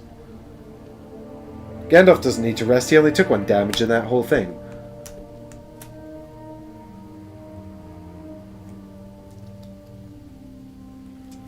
How does gossip help? I assume that you're talking about thematically, Bruce, and I guess the idea is that we get some heads up. They're like, oh yeah, we heard about the news, you know, and now we know what's going to happen. So, yeah, now we're wiser. We have the information. It's like rumors, isn't it? Fantasy rumors. Lazy goes back in the deck. Alright, what are we doing? I think this is probably going to be the end of our stream for today, guys, because that's a good 3 hours that we've been doing it. But I've really enjoyed this first part of the adventure. I'm so upset I left so many of these tokens behind. I probably could have afforded to spend a little bit more time hunting through them. I didn't even get to explore this tile over here either. Balin is not really the fighter in this group, actually. I was surprised to discover that. I think Gandalf is a more effective fighter. With his walking stick and his sword, he's really got quite a good sort of range. Balin is good at range, I mean sort of flexibility. He's got a good flexibility. He can stun an enemy and then finish him off with the sword, something like that. Balin has the ability to reduce some damage, which is good, but he's also got the hatchet, which struggles to kill anything with 1 hit, so he winds up spending a lot of actions trying to finish things off. So, you know, I'm not as big a fan actually of Balin as a fighter. So maybe next time he'll do a bit more exploring and uncovering of the tokens, and Gandalf can focus on actually doing some fighting instead, which will be interesting. But we will. Well, Gandalf should be fighting in Moria anyway. So. Yeah, that was a lot of fun. I really enjoyed it. I'll definitely come back for Chapter 2 at some point in the near future. If you want to see Chapter 2, please consider signing up to support the channel on Patreon, because then you will have a vote, and you can vote on what I will play next and on these live streams. So I always take into account what the patrons have asked for. They didn't ask for Journeys in Middle-earth. I played this because Shadowed Paths is new and I wanted to play it, but I will now add it to the list of things patrons can vote for. So if you are a Patreon already, thank you so much for your support. The stream would not have happened without you. So I really do appreciate your support, and every little helps. But, you know, if you do like this content and you want to see more of it, please do check out the Patreon page. And thanks everyone who watched, everyone who came on this adventure. Thanks so much for joining me, chat. And I'll see you all in the next live stream. I'm going to be doing one with Paul Grogan on Wednesday. We're going to continue Pathfinder, and then I'll try to get my own live stream going again as soon as possible. I'll put something up in the schedule, so keep your eyes on the channel as well for when that comes up. And hopefully we'll start on time this time. But anyway, thanks everybody so much for watching, and I'll see you all next time for the next stream.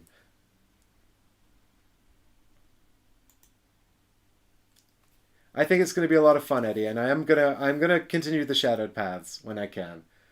But don't forget, those votes help. Thanks everybody. See you soon. Bye for now.